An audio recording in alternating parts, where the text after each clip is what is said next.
A woman never belongs to you. It's just your turn. You lost your edge, she lost attraction for you. That's how it works. What'd you think she was gonna do? Tell you she cheated? Men cannot afford to get complacent in relationships. Get your fat ass off the couch, start lifting weights and learn game. You're welcome. And now your man, Donovan Sharpe.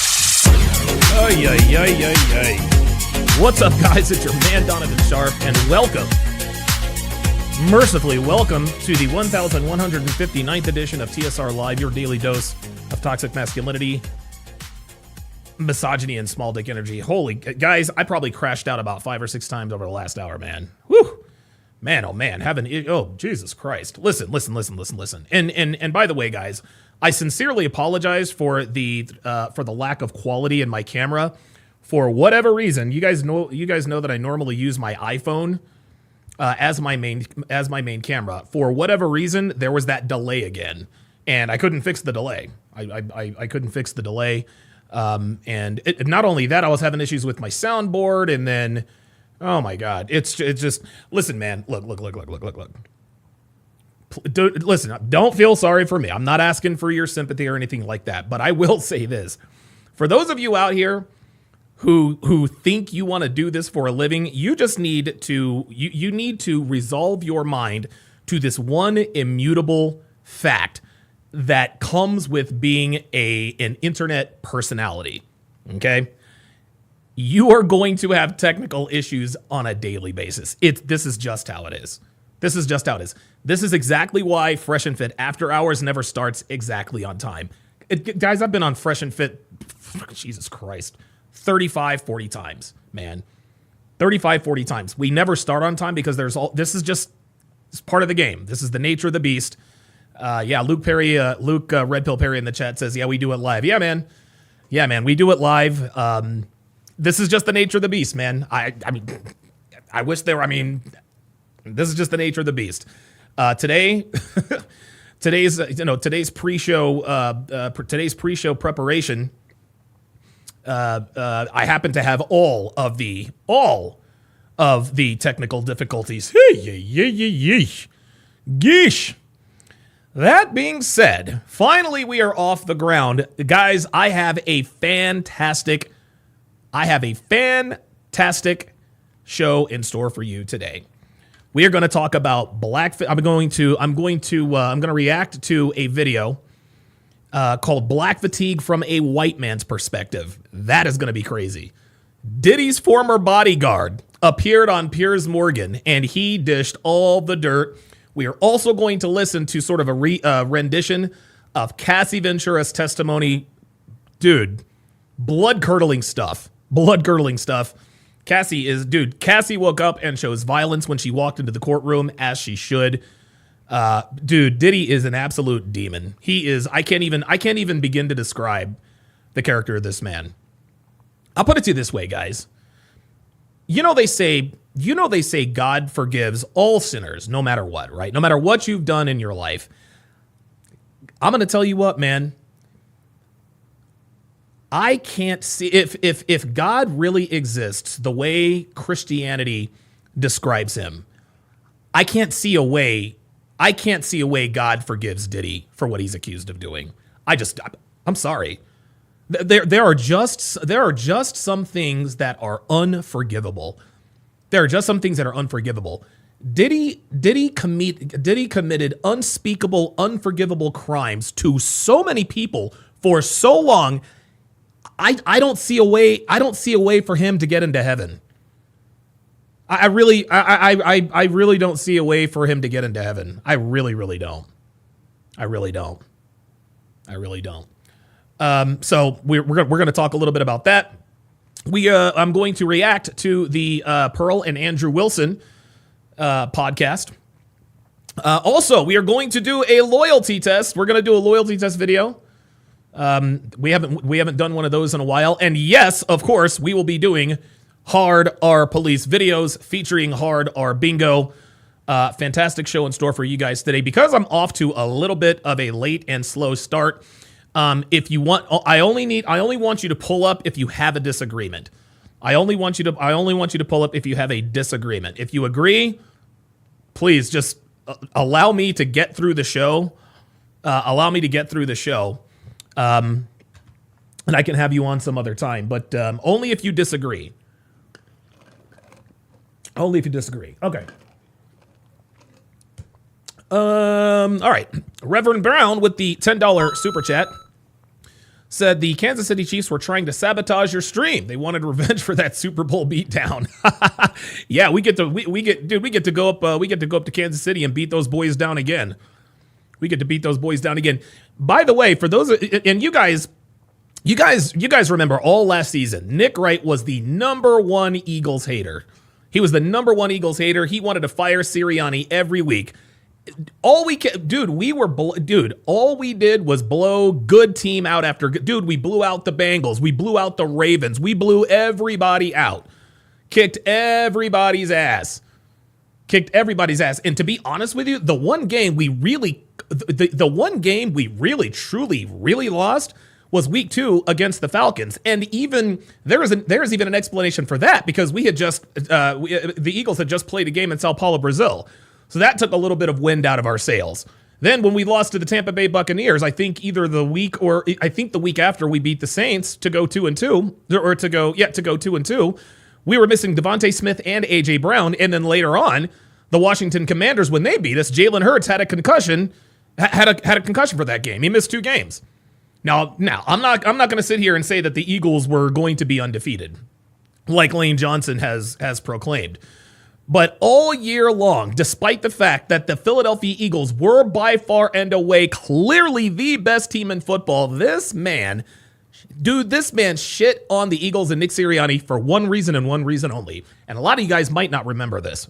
A couple of years ago, early in the season, the Eagles went up to Kansas City to play the Chiefs, and we beat those boys. I think it might have been 2023. It was 2023. We went into Kansas City and we beat those boys. And Nick Sirianni was jaw-jacking with some of the fans. He was talking shit. That pissed off Nick Wright. And so he made it his mission to try. And I believe this to be true. I honestly do believe Nick Wright tried to get Nick Sirianni fired. I really do. And all Nick Wright did all season long was give us more and more and more fire. The Kansas City Chiefs last year were a fucking fraud. They were a mediocre football team that were clearly being aided by the referees. Clearly being aided by the referees. You want to know how we know that? Because when they played a real football team without the referee bias, they got absolutely destroyed. We subtracted the Chiefs in the Super Bowl. The game was, it was a blowout of epic proportions. The game wasn't even as close as the score would indicate. 40-20, honestly, 40-22 was, they scored their last 2 touchdowns in garbage time.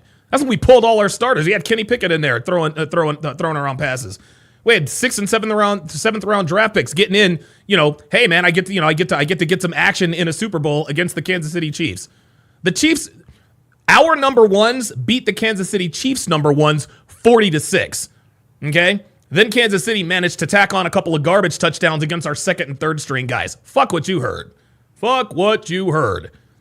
So we get a chance to go up to Kansas City, kick their ass again, and this time, if Nick Sirianni starts jaw-jacking with the fans, I hope to God Nick Wright comes out and keeps talking shit.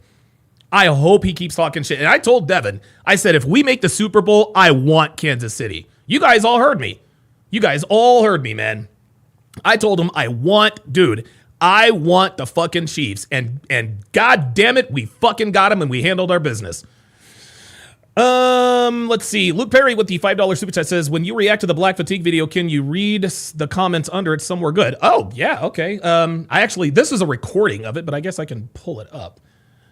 You guys were good enough to find it for me. I couldn't find the video anywhere, so I had to ask my guys in the Discord.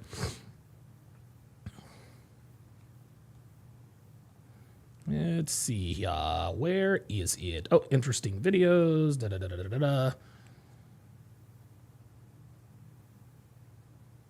The fuck did it go? Oh my God. Dude, I swear to God, man. Now I can't even find it is it in the main shit? Hold up. Bruh. Oh my God. I swear to God, man, it is Murphy. Dude, it is a Murphy's Law Friday. It is a Murphy's Law Friday. Because what can go wrong has gone wrong. Now I can't find the goddamn video. Ay. Oh my God, dude, come on. I swear to God, y'all, guys, it has been this kind of day. It has been this kind of day. I know, dude, somebody sent me the video. I thought somebody sent the video. Interesting videos. I thought somebody sent the video, but now I can't find it. It's insane, dude. Dude, I'm not crazy. I'll find if I find dude, I'll find it if I find it. I actually recorded it because the volume was a little lower. I'll try to pull that up, Luke, but I honestly don't. I'm out of patience today, man. I'm out of patience. I just can't like dude. I spent 90% of the work that I've done today has been fixing dumb shit. So I'll get to that when I get to it. Chris Williams with the $2 super chat says, have a good weekend, brother. Appreciate that. You too. Hang on. Ugh.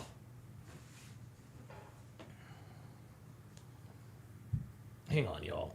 Because it has just been an absolute shit show today. An absolute shit show today. My God. Actually, you know what? Put this on this side, actually. Jesus Christ, man. There we go. All right, I can reach everything. All right, very good. Oh, wait, I heard something in the Discord just come up. Let me...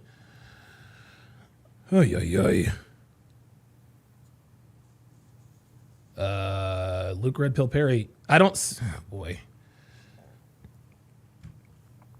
I don't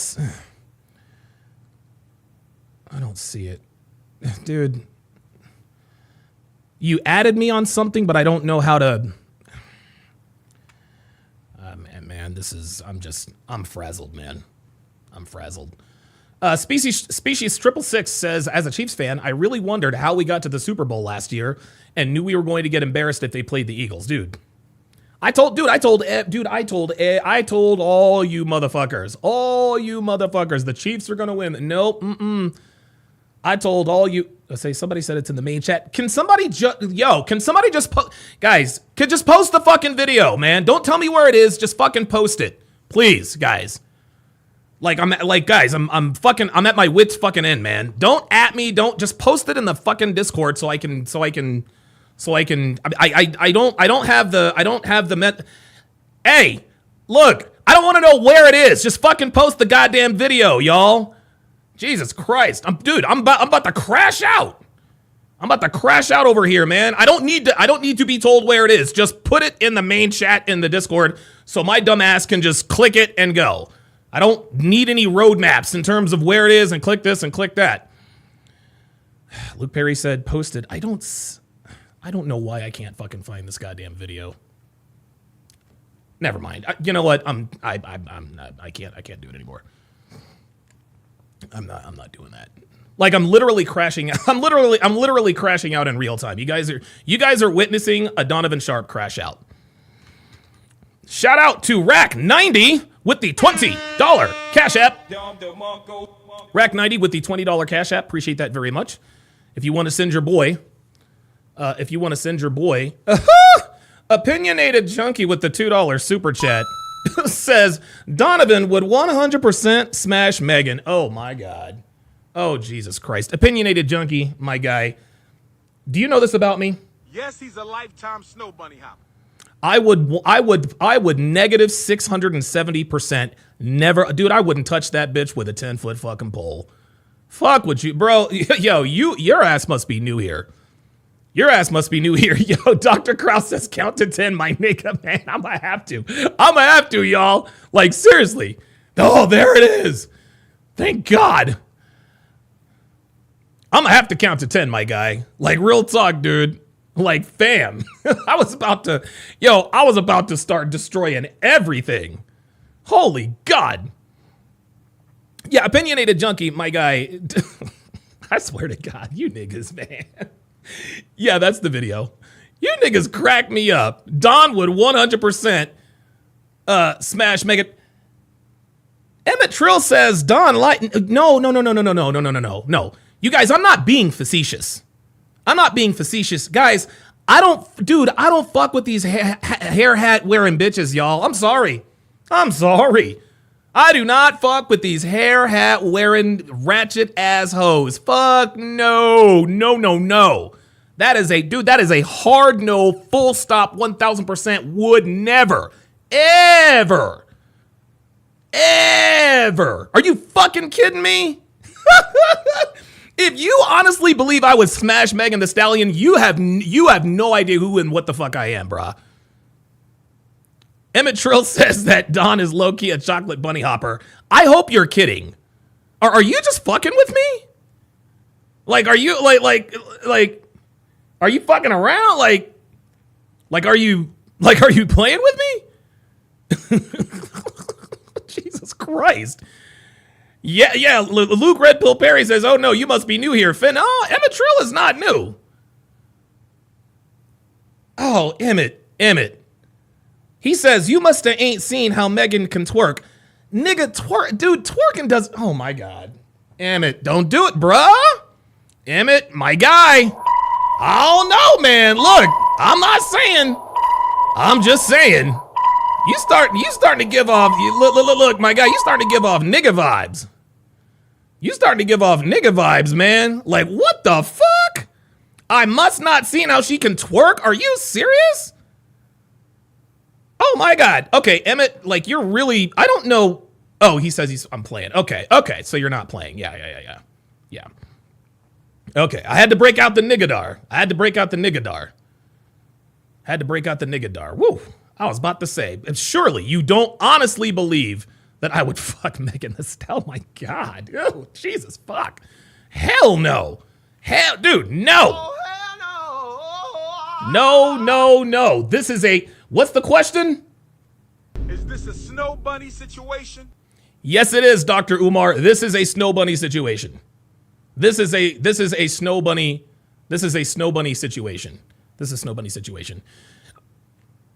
You guys want to know something? You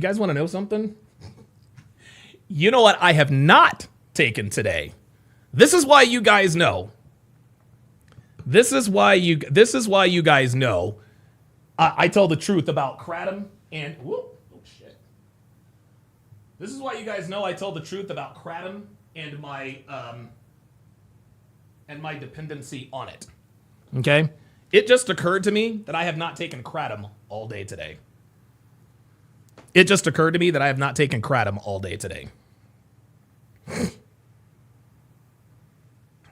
By the way, when I take kratom, I just do the toss and wash. I haven't taken kratom all day today, and that probably explains my lack of patience right now.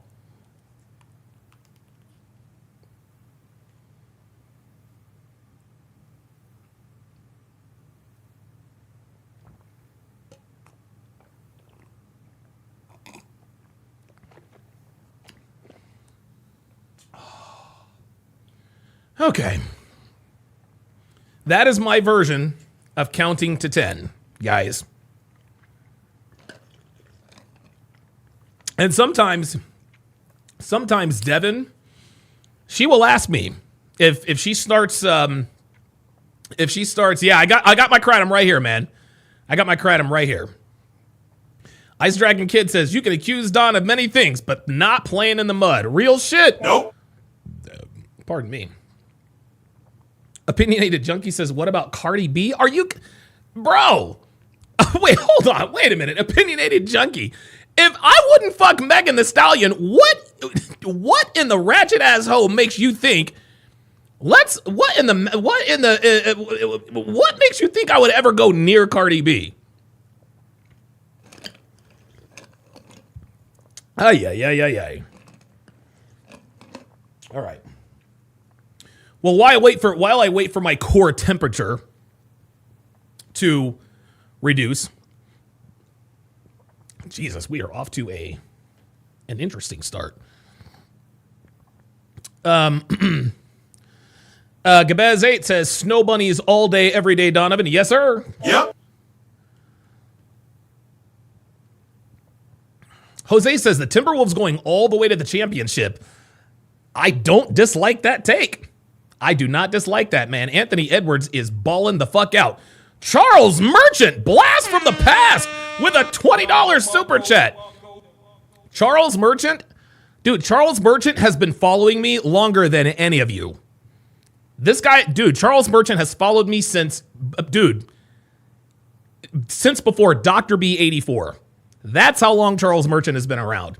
Says, come to find out, Lauren London lied claiming she's been celibate since the death of Nipsey. She got clapped up by Diddy too. Donovan, you have to show on women. You have to do a show on women openly claiming celibacy but lying. Yeah, I might have to do that. Reverend Brown with the $5 super chat says, be careful, Ton. Oh my God. I heard that kratom is actually pretty bad for you. Also, we know you would smash Lizzo big or smaller. Oh God, no. I've heard all of this kratom is bad for you, blah, blah, blah, blah, blah. It's, dude, that's all you have to, I've been taking kratom now for 11 years. I've taken kratom regularly for 11 years.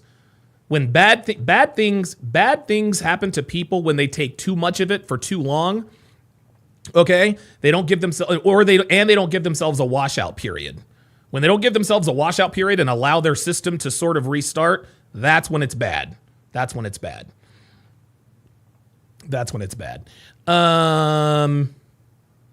Yeah, see, Devin says kratom is bad for me. Yeah, certain people tolerate it differently. And Devin, she's got a really weird system, dude. I don't know.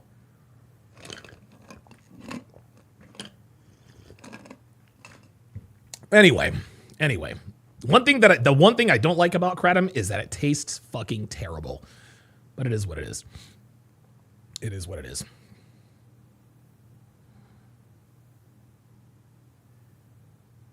I see Glenn. Hey, is Thor okay?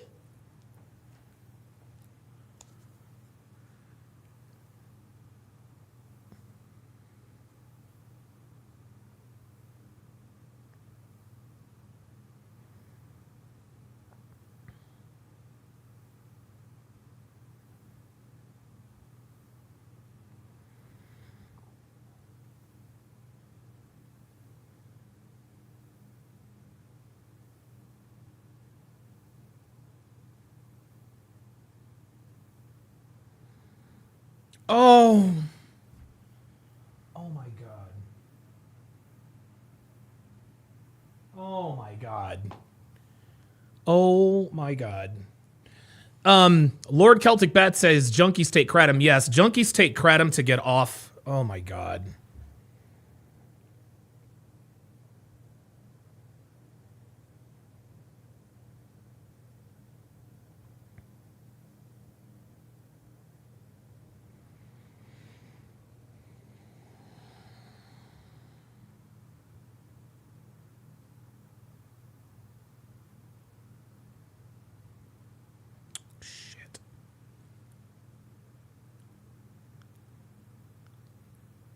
Okay.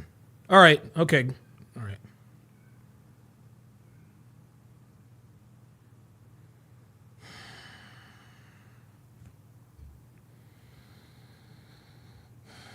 Yeah, people who have opioid man, that's bad.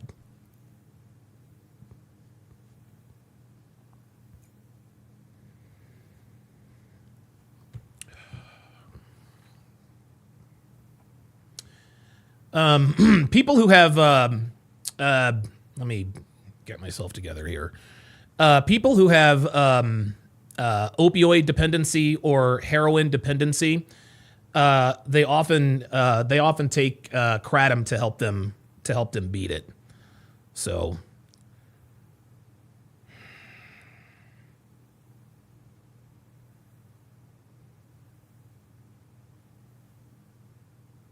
Oh, that's fine, man.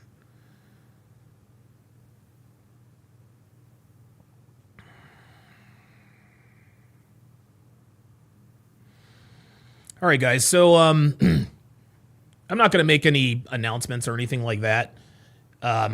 I just want you guys to understand the importance of being able to compartmentalize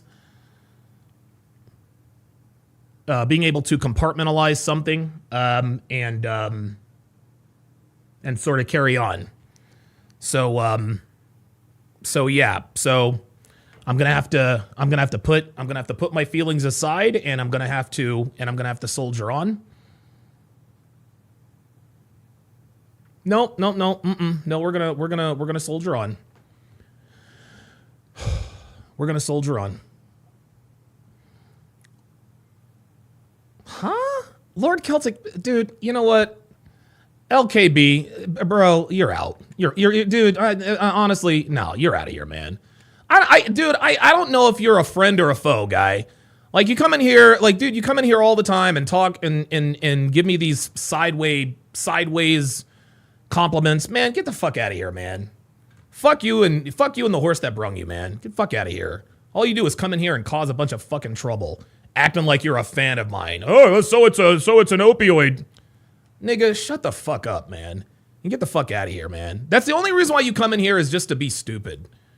Dude, I'm gonna tell you what, man. If you're gonna be the haters that I hate the most are the ones who come in disguised as fans or supporters. Can't stand you niggas, man. Can't stand you niggas. Yeah, guys, you guys gotta understand. Sometimes in life, things happen. Sometimes you get the kind of news that you don't want to get. But you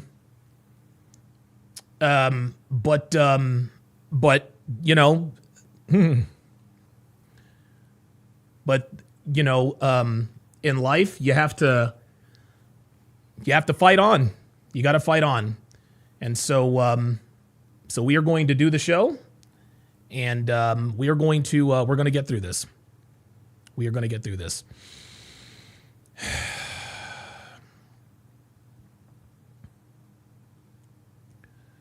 All right. All right. So I found the, oh man. So that's the video. So I found, okay, so this is the video, but I can't, okay, so that's the video, but I couldn't find it on TikTok. Somebody put it.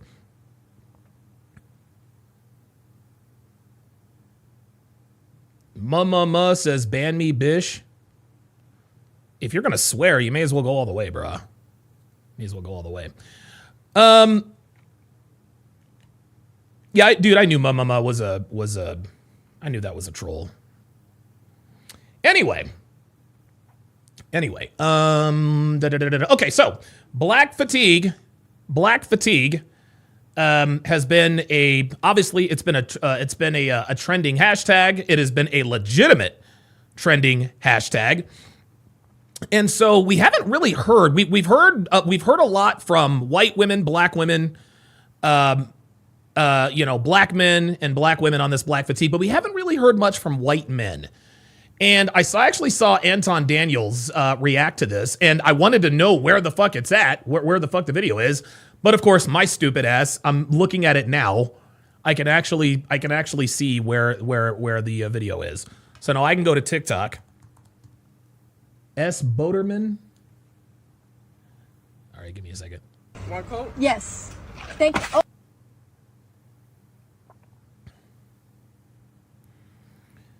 S. Boterman.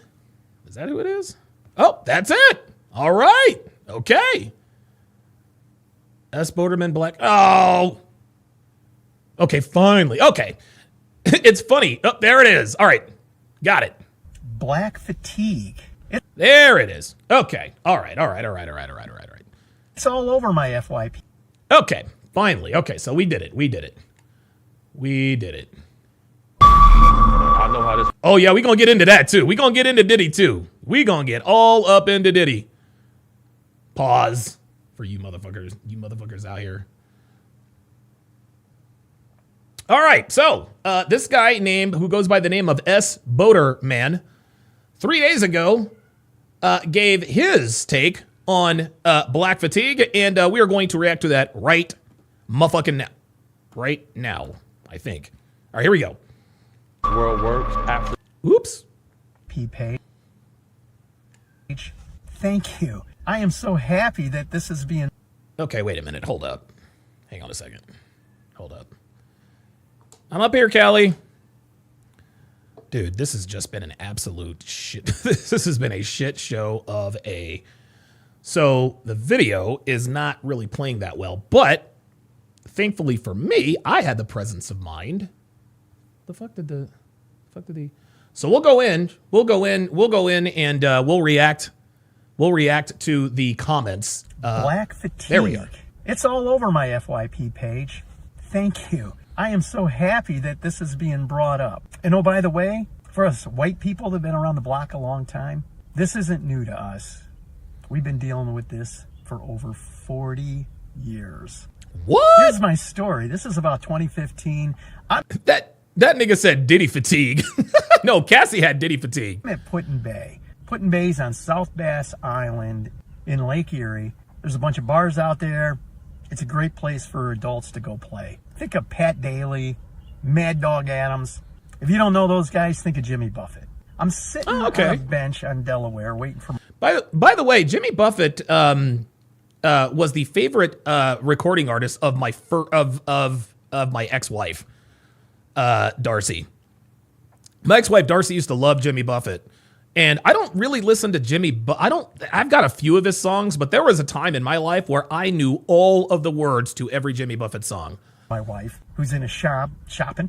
And at the time, the traffic is two ways. And I think I witnessed why it is no longer two ways. It's a Saturday afternoon, the island is packed, the traffic is bumper to bumper. These two guys going in opposite directions decide to stop and have a chat. Not for a couple seconds, not for a couple of minutes, but I think it was around 10 minutes before people started to threaten them. 10 minutes? But around the 5-minute mark, I'm just sitting there with my arms folded, just shaking my head. And I hear this voice, this is what's holding us back. This is why we're hated. And I turned around to see who had said it, and it was a black couple about my age. And then he looked directly at me and said, 30 years ago, I'd go down there, grab those idiots by their dreadlocks and teach them a lesson their fathers never did. Yeah, you can't do that now. You can't do that now because if you try, Desdemona's building a rocket ship. That's right. Desdemona also runs the space station and tackle bait shop.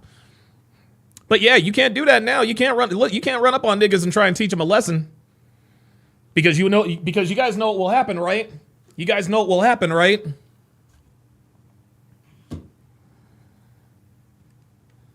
These niggas ain't fighting nobody. They are shooting people. And I looked at him and went... Snow Bandit 22 says, Donovan, what's your Discord? It is in the link in my YouTube description. 30 years ago, I'd have been right there with you. I have hated this type of behavior my entire life. I've never gotten it. How self-centered do you have to be to have no... What? Hold up. Wait a minute. We got to stop the show. I do apologize. I am so sorry. I'm seeing that Brock Purdy got $265 million over 5 years. Hold on. Just give me a second, y'all. Just give me a second. Oh my God. You know what? Let me stop. Let me do my job. My bad. Respect for any other human being. It's all about you. These are the people I've spent my life avoiding. But I had never thought about it from the black community side. And I gotta say, it sucks a lot more for you guys than it does for us white people because you're... There it is. There it is. There it is, man. Black fatigue. Dude, I'm trying to tell you what, man. The race of people who have the most black fatigue are black people. It's nigga fatigue, man. The reason why the black community is an abject disaster is because most black people are raised by black women. Didn't have fathers in our lives. Myself included. My dad was in my life, but he was present, but not present. Literally taught me, dude, my father literally taught me nothing about life. I learned absolutely nothing from my father. He didn't teach me how to shave. He didn't teach me how to throw a curveball. He taught me how to be an absentee father while still actually being in the home. Dude, my hand to the man. My hand to the man, man. My hand to the man. And listen, man, like, and I'm very, very fortunate. I'm very fortunate that my parents didn't drink or do drugs or put hands on us or whatever the case may be. But goddamn. They're associated with it, right? There are a lot of whites that just put you all together.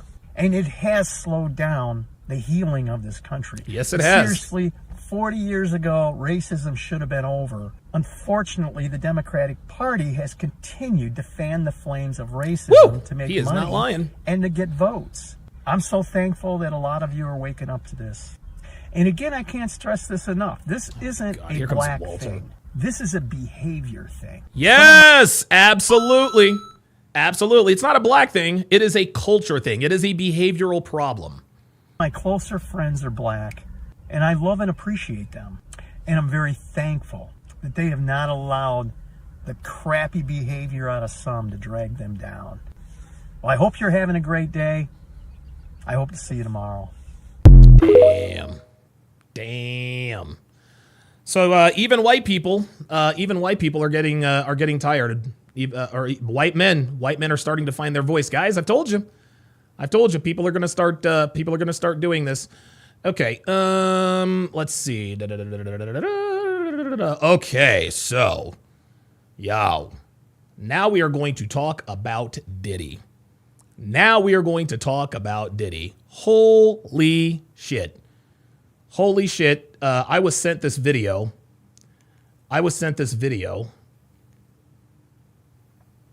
By Devin, actually. She actually sent me this video. And guys, I was shocked, but oh my God. So we're going to play this back and we'll go 1.5 speed. We'll go 1.5 speed. And again, the reason why I have 1.5 speed, pardon me. I go 1.5 speed so that I can stay away. So I can stay away from the copyright stuff. All right, let's get it. I know how this world works. After working in the industry, I converted my business to combat human trafficking. His view skewed when it comes to sexual activity. I believe it's helped turn him into a sexual deviant. I've had FBI come to my house before and tell me they found a threat against my life. Somebody didn't want me to do this interview. This is a dangerous game people are playing, and some people deserve retribution. You clearly feel that Sean Combs made people disappear. I know this situation's dangerous. I've had several attempts on my life throughout my career. Other people say that Diddy was a Fed himself, that he was on their payroll. Do you think that's a possibility? So if there's smoke, there's fire, Pierce. I've very rarely seen any straight dudes in this industry, man. All bisexual weirdos. I don't want to be the only straight man at the party. What would you like to happen? This nigga's stupid. Yo, I'm gonna tell you what. It sounds to me like this nigga knows where the bodies are buried, y'all. I'll say this. The opening days of Diddy's trial in Manhattan have been gripping, lurid, the big shocking, homie. and revelatory. It's everything we should have expected from a federal case against a mogul and megastar who stands accused of sex trafficking, racketeering, and conspiracy. My next guest has been watching these week's proceedings with a particular and personal interest. Big Homie CC is a celebrity bodyguard and security entrepreneur, and he joins me now. Big Homie, thank you very much for joining me. Hello, Pierce. How are you today? Yeah, good, thank you. We're 2 days into this case against Diddy. What is your gut feeling about what's going to happen here? Well, my gut feeling on what's going to take place is, well, we're going to see a lot of strange things take place due to the fact that I know how this world works. After working in the industry, I convert. Shamanic revenge, go fuck yourself, dude. Like, bro, fine. You want to be a fan of my content, then fucking do it from afar. I don't need you. I'm fine. If you fuck with my content, then just do it from a distance, bro.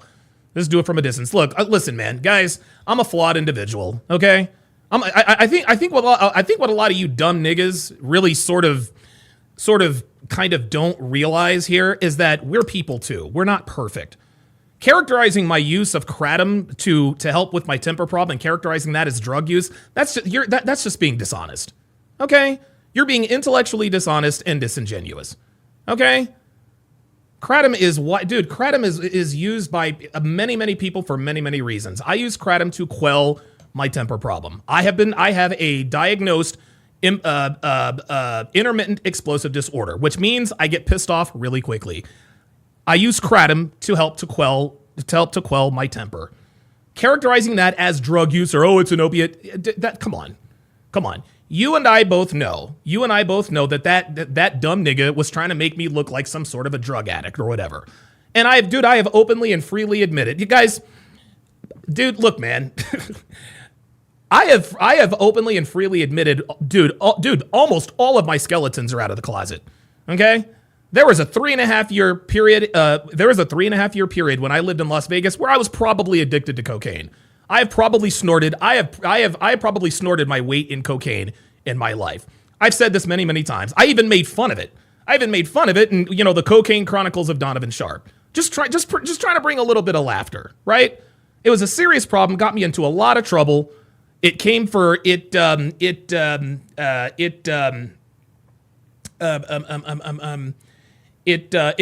caused me a lot of problems. That's just how it was. I did irresponsible shit. Okay? I'm open about the fact that I've been arrested over 30-something times and have been convicted of 4 felonies related to violence without weapons, except for this. Okay? If you fuck with my message, cool, man, but I don't need you to come in here telling me, well, the reason why you don't want to have a real debate is because of blah, blah, blah, blah, blah. I'm not perfect, you fucking idiot. Okay? I'm not fucking perfect. None of us are. And you dumb niggas coming in here, I fuck with your message, but blah, blah, blah, blah, blah. Dude, go fuck yourself. Dude, I don't even want you as a fan anymore. You're not a fan. You're an undercover fucking hater. To co-sign what that dude said about characterizing kratom as drug use, bro, you and I both know that's not what the fuck that was. Josh Fordyce says that's exactly why Congress stepped in and prevented the DEA from scheduling kratom as a banned substance. Thank you. Come on, man. But you're gonna sit here and stare down your nose at me from some moral cathedral because I don't debate the way you want to? Shut the fuck up, man. You got no fucking idea what I've been through in my life, man. You got no fucking clue. No fucking clue at all. All you Johnny-come-lately ass niggas coming in here talking all this shit, bruh, go back and watch from episode 1, and then you come back and you tell me about me. I swear to fucking God, man. Swear to God. Oh, so it's an opioid now. And then this dumb nigga wants to come in. Well, he was just trying to have a discussion with... Shut the fuck up, you dumb nigga. Don't watch my channel anymore. Fuck what you heard. Go fuck yourself. Disrespectfully. Jesus fucking... You're going to sit here and actually you're going to pretend like you actually took what that dude said seriously and you're going to try... No. You're not a fan. You don't fuck with my message. You just come in here to talk shit. So now you can go somewhere else and talk and talk to someone else. But you're not going to do it here. So there you fucking go. I swear to God, man. They expect us to be these perfect fucking people who have never done anything bad. My life's a fucking open book. It's probably a little bit, and to be honest with you, it's probably a little bit too open. My fucking God, dude. I'm as transparent as they fucking come. Yet, we still get you dumb niggas in here pretending to be concerned about my message. Respectfully, get the fuck out of here, man. Get the fuck out of here. I don't care about you or people like you. Thank you. So now I give you your 15 minutes of fucking fame. Unbelievable, my business man. to combat human trafficking. Last year, my team brought home 17 people, 4 children. What? He said his team brought home 17 people. I converted my business to combat human trafficking. Last year, my team brought home 17 people. God damn. 4 children, 1 boy.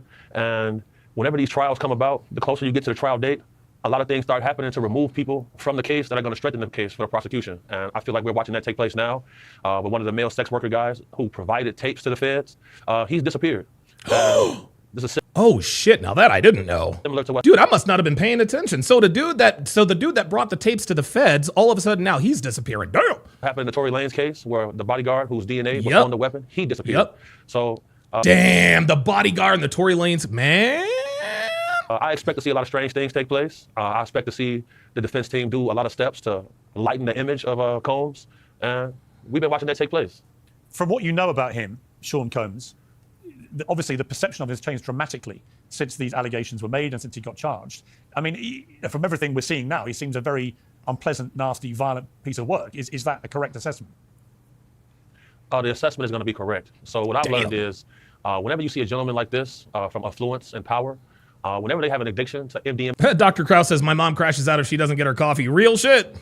or the drug ecstasy, they call it the love drug. So he's been doing this drug for over 20 years. So that's going to lead his view skewed when it comes to sexual activity. I believe it's helped turn him into a sexual deviant. And, you know, what type of man wants to see another man urinate in his wife's mouth? I feel like it's evil. Dude, bro, dude. Like, what? Dude, when I heard that about the escort urinating into Cassie's mouth, like, what? Like, what? This guy actually, dude, I think this guy actually broke it down pretty good. He broke it down pretty good. Diddy's been doing ecstasy for, what, two decades now? And it's turned him into a sexual deviant. Dude, that's right. Diddy has sex with both men and women. Dude, this guy is, ugh. I think his behavior is egregious. And, you know, I have a history of using very heinous acts on people like this who participate in this type of lascivious acts. Damn. As we're talking, Cassie Ventura, who was his longtime girlfriend, is one of the two people who the feds have brought this case with. She says that Combs would bash on my head, knock me over, drag me, kick me. Asked how often, she replied, too frequently. She says she didn't want to participate in the freak-offs, as he called them, but she did so because she loved him very much and wanted to make him happy. She told the jury she was scared of what he would do if she said no. Physical violence from Combs, she said, was always on the back of her mind. He wanted to control every aspect of her life and how she looked to her work. Man. And when he couldn't reach her immediately, he and his employees would call her incessantly or come and find her in person. So she's building a picture of a violent control freak. Is that a picture that you recognize of what you know about this? Right. So definitely, these are traits that I recognize in the field that I work in. Whenever we get Hey, Elena's in the house. Good to see you. The red pill babushka. call for a retrieval and a family is concerned about a loved one, those same characteristics that this woman listed is the same things that streetwalkers will list about their boyfriend. which is actually their pimp. Their boyfriend, their pimp. Yeah, Diddy was basically your pimp. Panderer. Yeah, Dr. Krause says that's dark. Dude, like, this is some, dude, this Diddy stuff. That's why I have an affinity for people who are survivors of this type of nonsense and oppression. And this sounds familiar. You know, along this path, I've been poisoned 3 times. My toxicology report showed cyanide. And, you know, cyanide metabolizes into pneumonia in your body. So I've had pneumonia on 3 occasions. You know, and these problems didn't start for me until I started to speak out about people like this. You know, it's been a hard time to line up this interview because the last time I was scheduled to be in this interview, randomly, our car gets hit from the side by a blacked out vehicle. No license plate. God, yo, this is crazy work. This is crazy work, y'all. Like, Diddy is trying to take this dude out for real. That's happened 3 times this month so far. Really? Somebody didn't want me to do this interview. Yeah, somebody. 3 times this month. Oh my God, dude. Somebody didn't want me to do this interview. You know, I'm somebody where I've had FBI come to my house before and tell me they found a threat against my life. So, you know, I'm well versed in this world. But, you know, I got round the clock security. One of them was sitting right here with me right now. This is a dangerous game people are playing. And it's a good feeling for me to see the justice system prevail. And some people deserve retribution. You clearly feel that Sean Combs, over the years, has made people disappear. Right. Yo, look, this is this nigga's tell. This is this nigga's tell. Is when the answer to the question being asked is affirmative. Okay? That's his tell. Look, this is his tell right here. Watch. That right there, that's the tell. That's the tell, y'all. Right. Well, Pierce, let me ask you a question. From your journalistic perspective, have you ever noticed how in this industry, people untimely meet their demise as soon as somebody else seems like they're having a problem? Have you ever seen that before? Well, there was, of course, the case of one of his other ex-girlfriends, Kim Porter, who died of pneumonia at a very young age. You just referenced your own. Oh, my God. See that? See that? Diddy's first girlfriend / wife, whoever the fuck she was, I think Kim Porter, she died at like 34 of pneumonia. Dude, oh my God. Situation with pneumonia that you believe was deliberate poisoning. Do you believe that may be what happened to her? Dude. There it is again. There it is Why again. are so many people coming down with pneumonia? There it is. There's the tell. Look, there's the tell. When the answer to the question is affirmative, his smile is his tell. Pneumonia at a very young age. You just referenced your own situation with pneumonia that you believe was deliberate poisoning. Do you believe that may be what happened to her? Why are so many people coming down with pneumonia? There it is. Look, that's the tell right there. Why is that happening to everybody? What is that about? Where have you ever seen? Yeah, Luke Red Pill Perry says the way it's looking now, Diddy will walk. As Myron is right. Yeah, it looks like the prosecution is fumbling this one away. Looks like, and Luke Perry says Cassie's a 304. Yes, she is a 304. She is absolutely a hoe. That doesn't mean she's not lying about what's going on. Like, guys, we really need to be responsible here. Okay? We really need to be responsible here. Yes, 304 to the max. Okay, fine. Fine. I get it. She's a 304 to the max. That does not make Diddy innocent. That doesn't make him innocent, man. Yeah, dude, every bitch he was fucking with was a hoe. So, from what it sounds like, Diddy literally, human traffic people. And they got the fucking videotapes, man. The prosecution, man, I'm telling you what, dude, the prosecution might, if they fumble this one, oh boy. This many cases of pneumonia associated with one situation. So, There were rumors. I'm not saying. Well, I was going to mention on this that there have been rumors circulating online that Diddy may have poisoned Jamie Foxx, which caused his 2023 hospitalization. Oh no! There's no fucking way! Oh my god! So there were rumors. I'm not saying. Well, I was going to mention on this that there have been rumors circulating online that Diddy may have poisoned Jamie Foxx, which caused his 2023 hospitalization. Wow! Red Pill Gospel says she was asking for the freak offs. Nobody forced her. Okay. Even if that's the case, Diddy is still guys, come on, man. Okay, yeah, fine. Okay, all right. Okay, fine. But guys, it's not just Cassie who came forward. Was it 120 people? Come on, man. Come on. Let's not do that. In his Netflix show, he compared Combs to the devil in revealing his near-death experience after a brain bleed and stroke. He said, I say this all the time. I saw the tunnel. I didn't see the light. It was hot in that tunnel. I thought, shit, have I gone to the wrong place? I looked up the end of the tunnel, and I thought I saw the devil saying, come on. Or was that Puffy? I'm effing around, but if that was Puffy... Oh, shit. A flaming bottle of Johnson. And no, I'm just kidding. I think that you have taken that to be a not too oblique reference to the fact that he suggested he made two.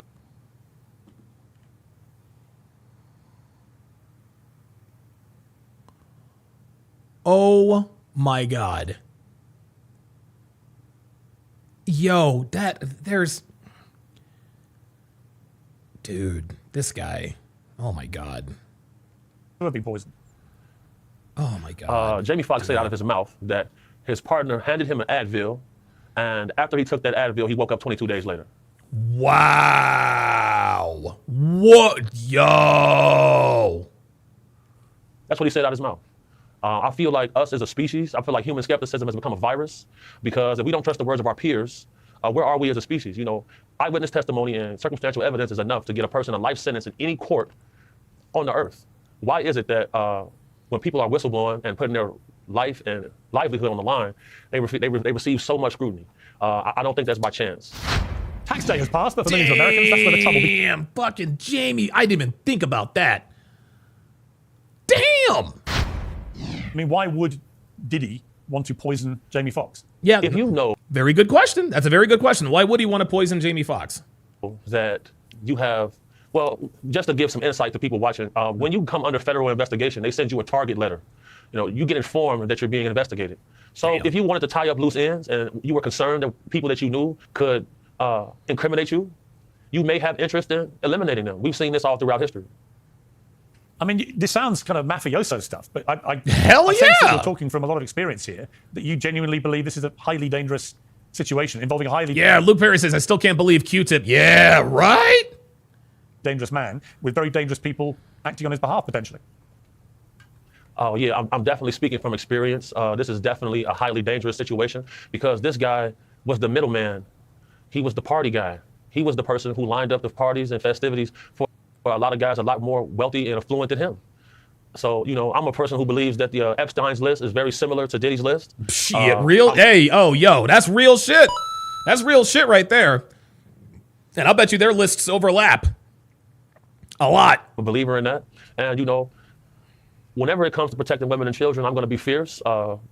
big ups to my sponsor, Stallion Gear, for putting up funds to help us go out and help people. You know, I want to salute Michael Franzese because he's probably the only famous person who donated to our campaign for protecting women and children, going down to the orphanage. Yeah, hashtag Ciroc lifestyle, right? And Is Ciroc still on the shelves, by the way? I can't imagine that it is. passing out toys and gifts, because at the end of the day, us as men, we must learn to police ourselves in our own community, because if not, these type of activities will continue to run rampant. Hell I know yeah. this situation is dangerous. Alone Again says 22 hours later is crazy. No, 22 days later, Alone Again. 22 days later. I've had several attempts on my life throughout my career, and you know, where there's one dangerous guy, there's a group. You referenced earlier, I have a history of heinous acts against people who behave like that. What did you mean by that? Oh my God, E-Love just made the comment of the day. He said, and we were worried about Suge. Yo, I'ma tell you what, bruh. Bro, oh my God. Man, you ain't never told a lie, my guy. And we were worried about Suge, man. Yo, Diddy make Suge Knight look like a fucking Boy Scout. Holy God. Wyatt B, 856 with the $5 super chat says, in your opinion, if this guy had any credibility, he'll be on that stand, not on this show. Oh, Wyatt B, bro. Wyatt B.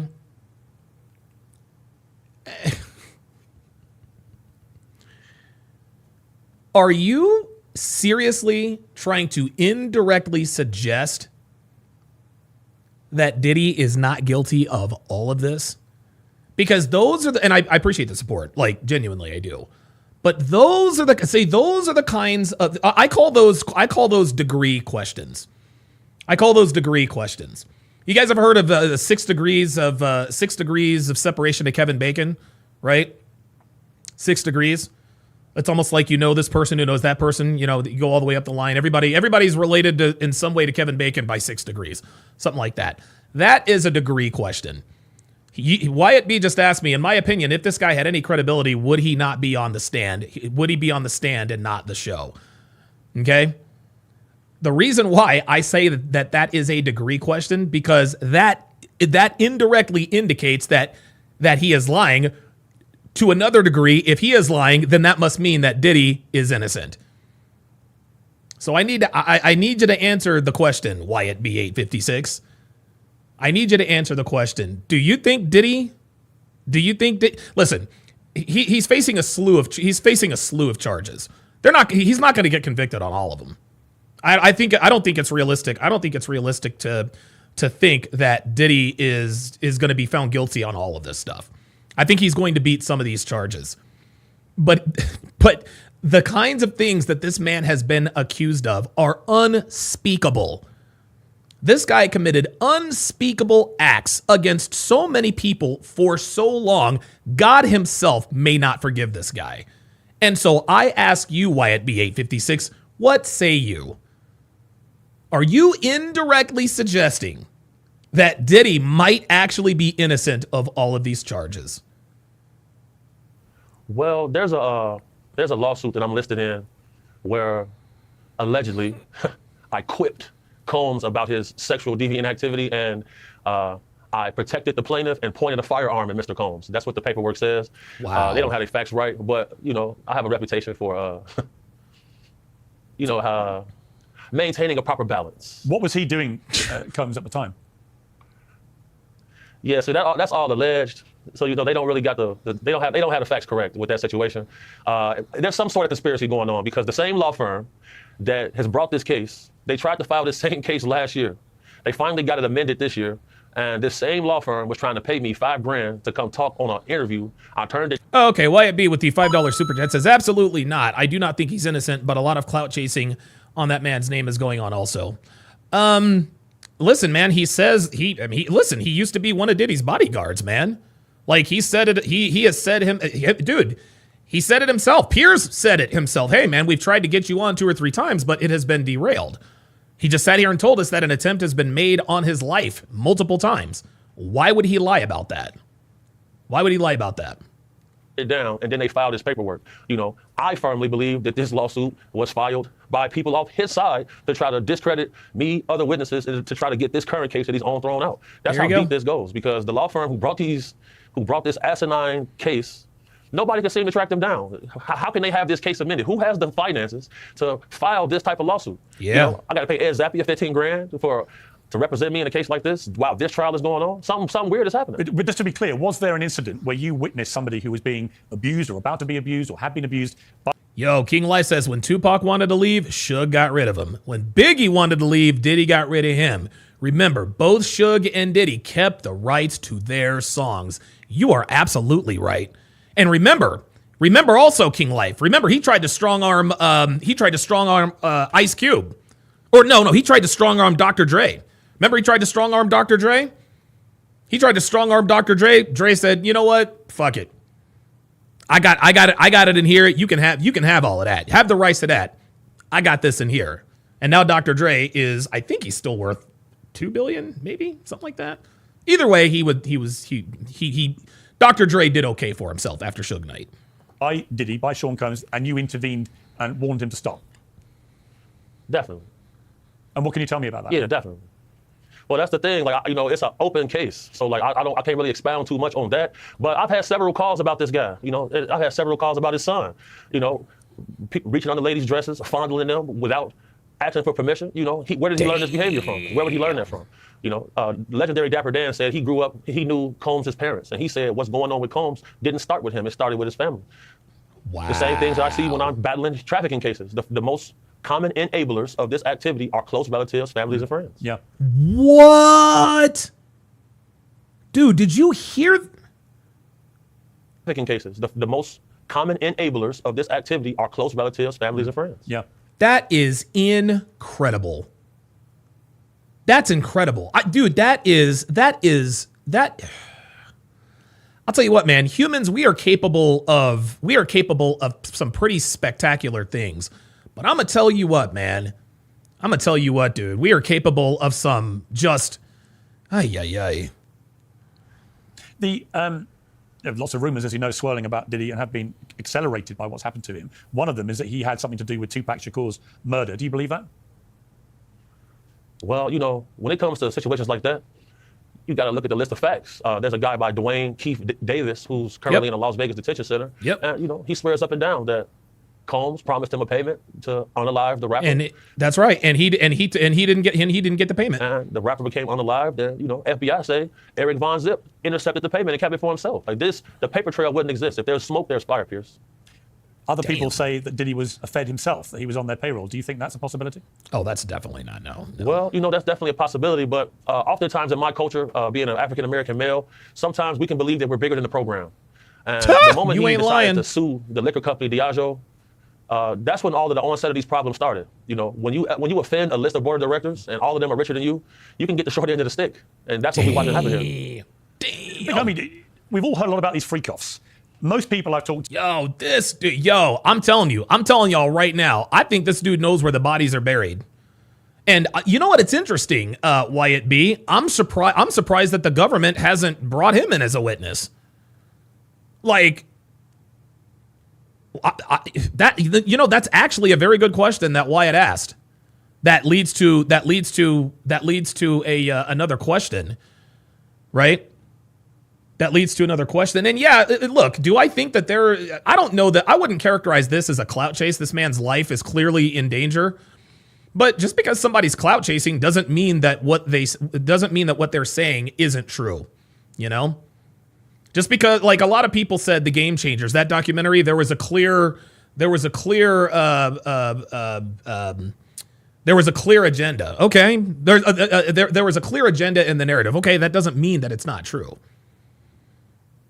To say, well, there were layers of parties that Diddy would throw. There was the public one with all the glamour and all the celebrities and stuff, and then there'd be various layers ending up in the freak-off area, and that would go on sometimes for days and was extremely depraved, involved a lot of drugs, a lot of very kinky, depraved sex, and so on.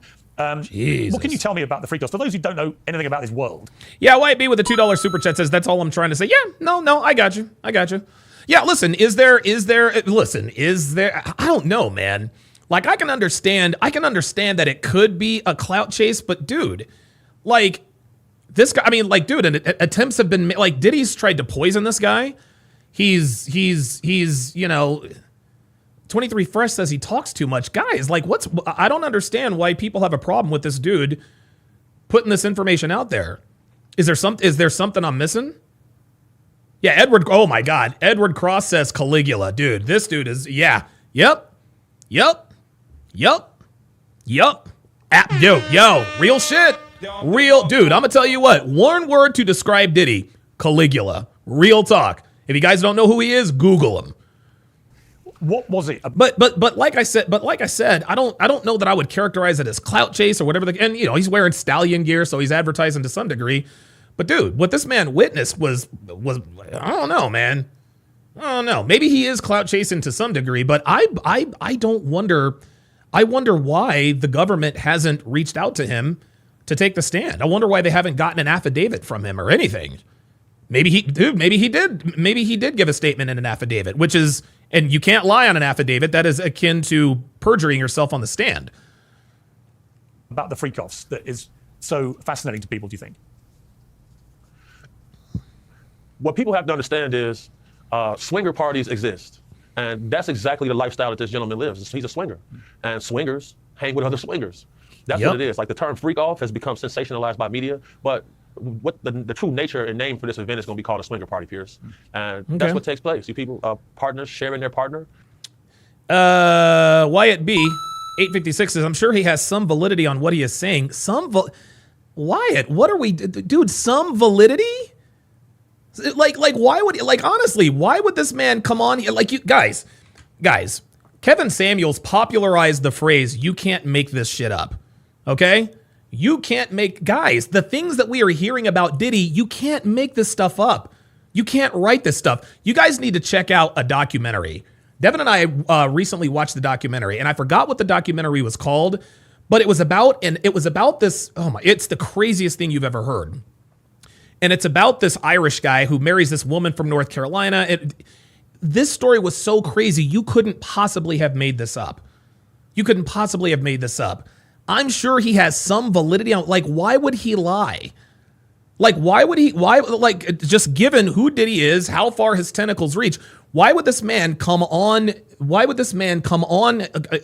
go on Piers Morgan in front of millions of people to clout chase and no, I'm sorry, man. I think he wants, and again, he's got an organization. As a matter of fact, if you guys heard, he witnessed this. He witnessed this for so long that he turned his organization into stopping sex trafficking. That's what that is. Like, these details are so salacious. I mean, dude, you can't make this stuff up, man. You can't make this stuff up. I'm not about to demagnify this man's accounts of what he personally witnessed and chalk it up to clout chasing. I'm sorry. I refuse to do that. Because anytime you do that, and I'm sure, and I know that this wasn't your intention, Wyatt, but anytime you do that, anytime you start questioning the motives of people coming out against Diddy, and I'm not saying that you're doing this, but it really makes people, the system, think that you are somehow looking for Diddy's innocence. No, Diddy is 100% guilty. He's 100% guilty. Guilty of what? I don't know. But dude, this man is a demon. This man is literally a demon. Okay? And like I said before, I know that God forgives everybody's sins. No matter what you've done, no matter who you've done it to, God will forgive you. I cannot believe that God, as Christians describe it, would let Diddy into heaven. I'm sorry. He's like, Sean Combs, bro, look, I know that I said I forgave you no matter what. I know I sent my only son, Jesus Christ, down to pay for everybody's sins. He was not on the cross as long as he needed to be to atone for your sins. My friend, it's time for you to go downstairs and meet your other maker. You're not hitting the up on the elevator. You are going down. You are banished to the eighth circle of hell, my friend. God is going to have to, he is going to have to invent a circle of hell specifically for Diddy. That is how evil, guys, this is pure evil. What this man is accused of doing is pure evil. And I'm not going to let anyone convince me or anyone else that all of a sudden all these people are colluding and making up stories. No, man. Ain't nobody making shit up, man. Ain't nobody making shit up. This dude ain't clout chasing, man. Diddy's trying to get this man killed. Literally trying to get this man killed. So no, I'm sorry. I'm not, no. No, I'm not doing that, man. I'm not doing that. I'm not doing that. I am not about to marginalize the comments of somebody who was dude, this dude had a front row seat to all of Diddy's craziness. I am not about to sit here and say, well, he's clout chasing. I'm sorry. That is disrespectful to the victims. Indulging in sexual acts, as long as things are consensual, what people. The Cause 19 says Diddy will anoint himself with oil.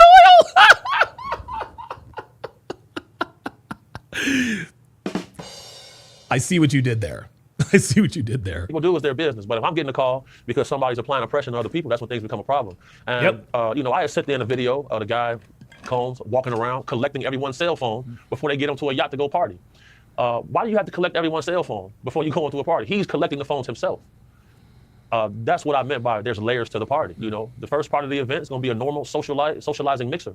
But, when the guy comes out collecting phones, that's when things are about to get. Yes, sir. That's when somebody's cake's getting touched. That's how it goes. It's a zest apocalypse right now, man. We got to do something about this. He called it the zest apocalypse. This nigga's crazy. Is there any doubt that he was bisexual? That seems to be clear from a lot of the evidence. Oh, yeah. Yeah.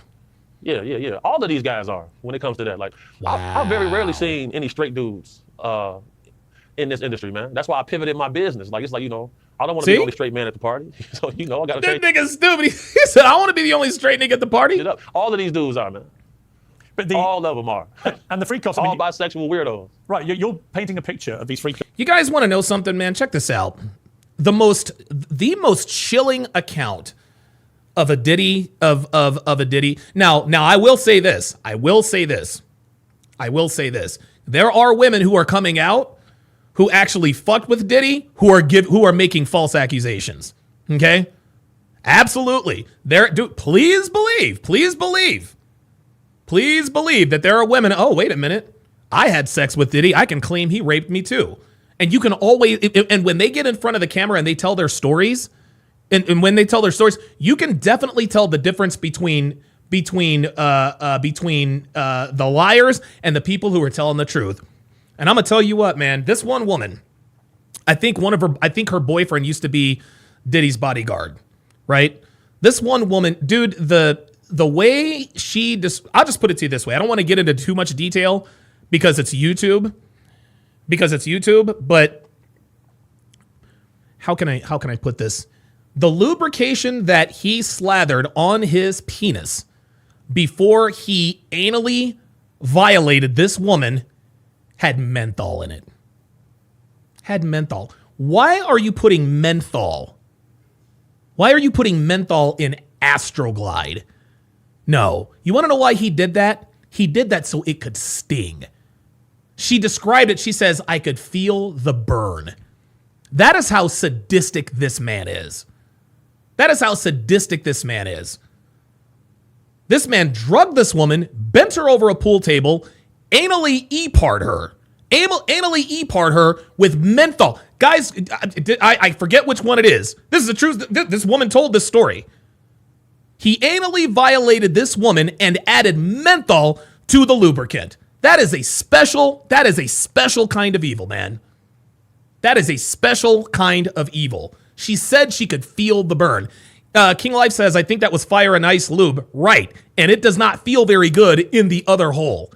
Like, that's absolutely crazy. Like, no. Nope. No. When you see that woman and hear that account, you know she is absolutely telling the truth.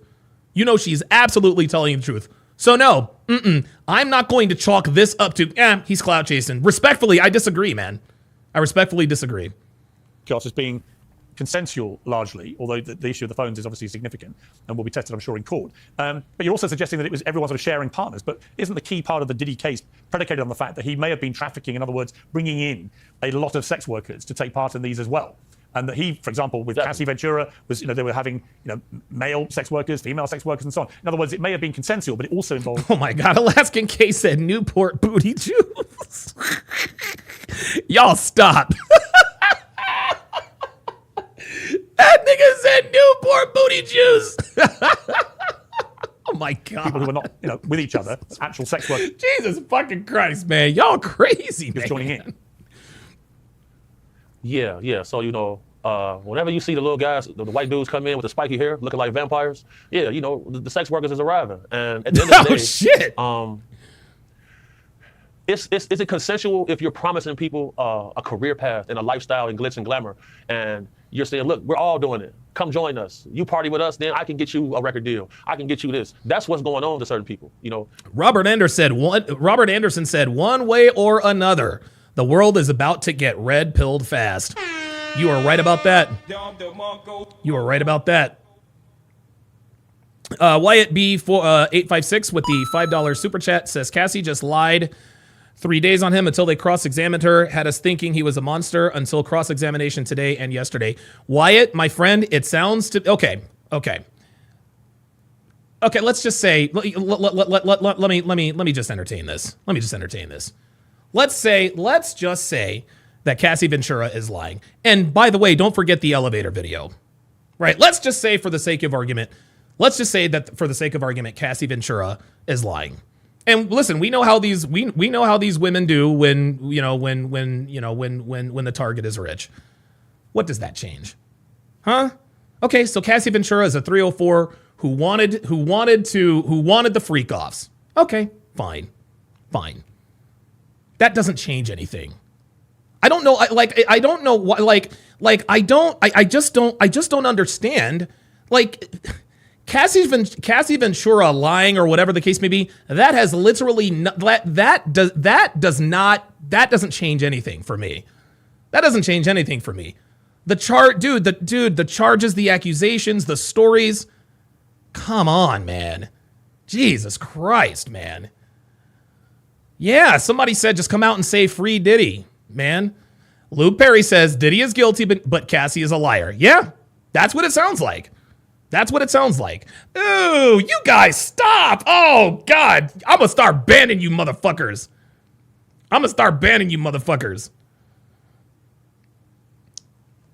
Okay, so even if Cassie, I don't understand. This case is not about Cassie Ventura. This case is about Diddy. Even if she gets on the stand and perjures herself, that does not change your opinion on Diddy's guilt or not. Okay, so now I have to ask myself, why do you keep bringing up the fact that you think that Cassie Ventura she's a woman? She's an American woman. Pardon me. She's an American woman. She is going to be financially motivated to. Fine, I get it. What does that have to do with Diddy's innocence or guilt here, man? Why? I just don't like my guy. If you think he's not guilty, then just come out and say it. Even if Cassie Ventura even if she's lying from here to the high heavens, that doesn't change anything, man. Changes nothing. Everybody isn't being financially compensated, and that's where lies the problem. Ooh. You referenced the fact that several times we tried to do this interview and stuff happened to you that was very concerning. Car with blacked out windows and so on, engaging with your vehicle and so on. Now that you've given this interview and you've gone public again and made it very clear what you think of Sean Diddy Combs, do you fear about reprisals?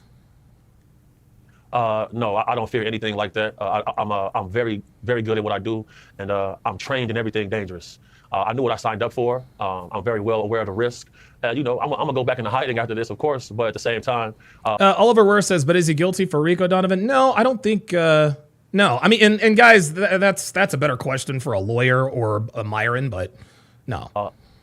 Me as a man, I'm here to fulfill my duty. God sent me to do a job, and I intend to get that job accomplished. Do you think Diddy would want you dead?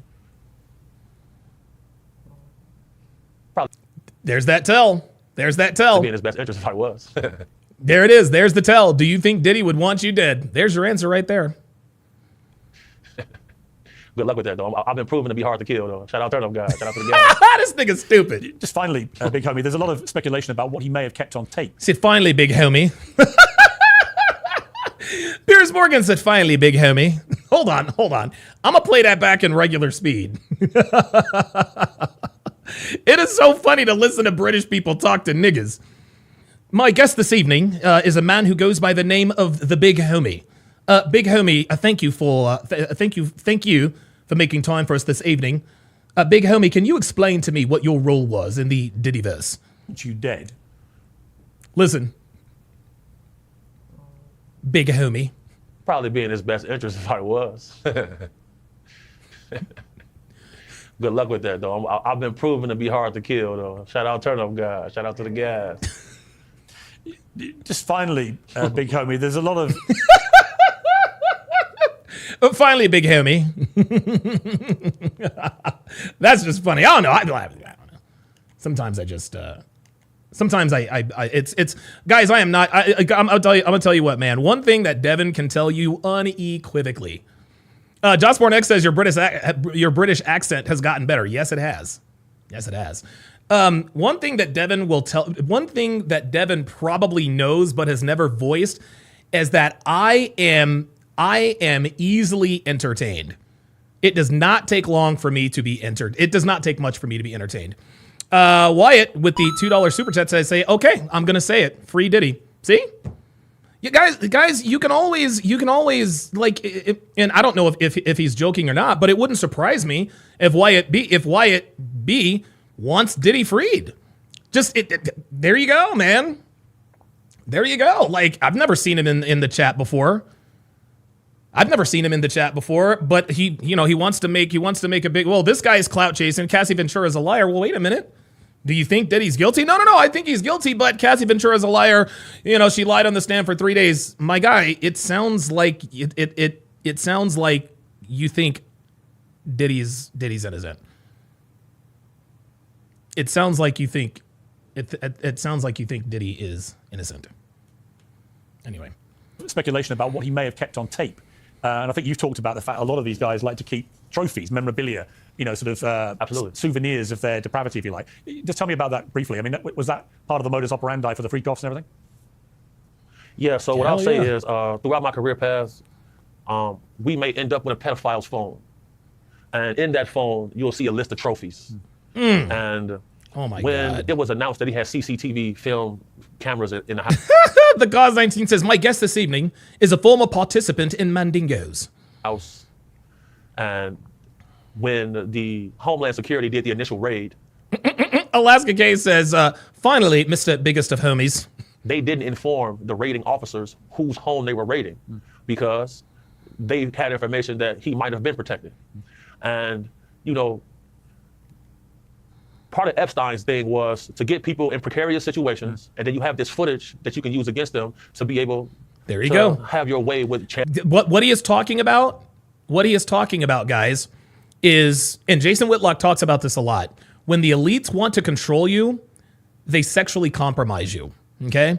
If they hear that you've got a thing for escorts or prostitutes or illegal activities with a certain group of illegal people that are under the age of 18, if they know these things, they will set your ass up. They will set you up and they will hold that over your head to do their bidding.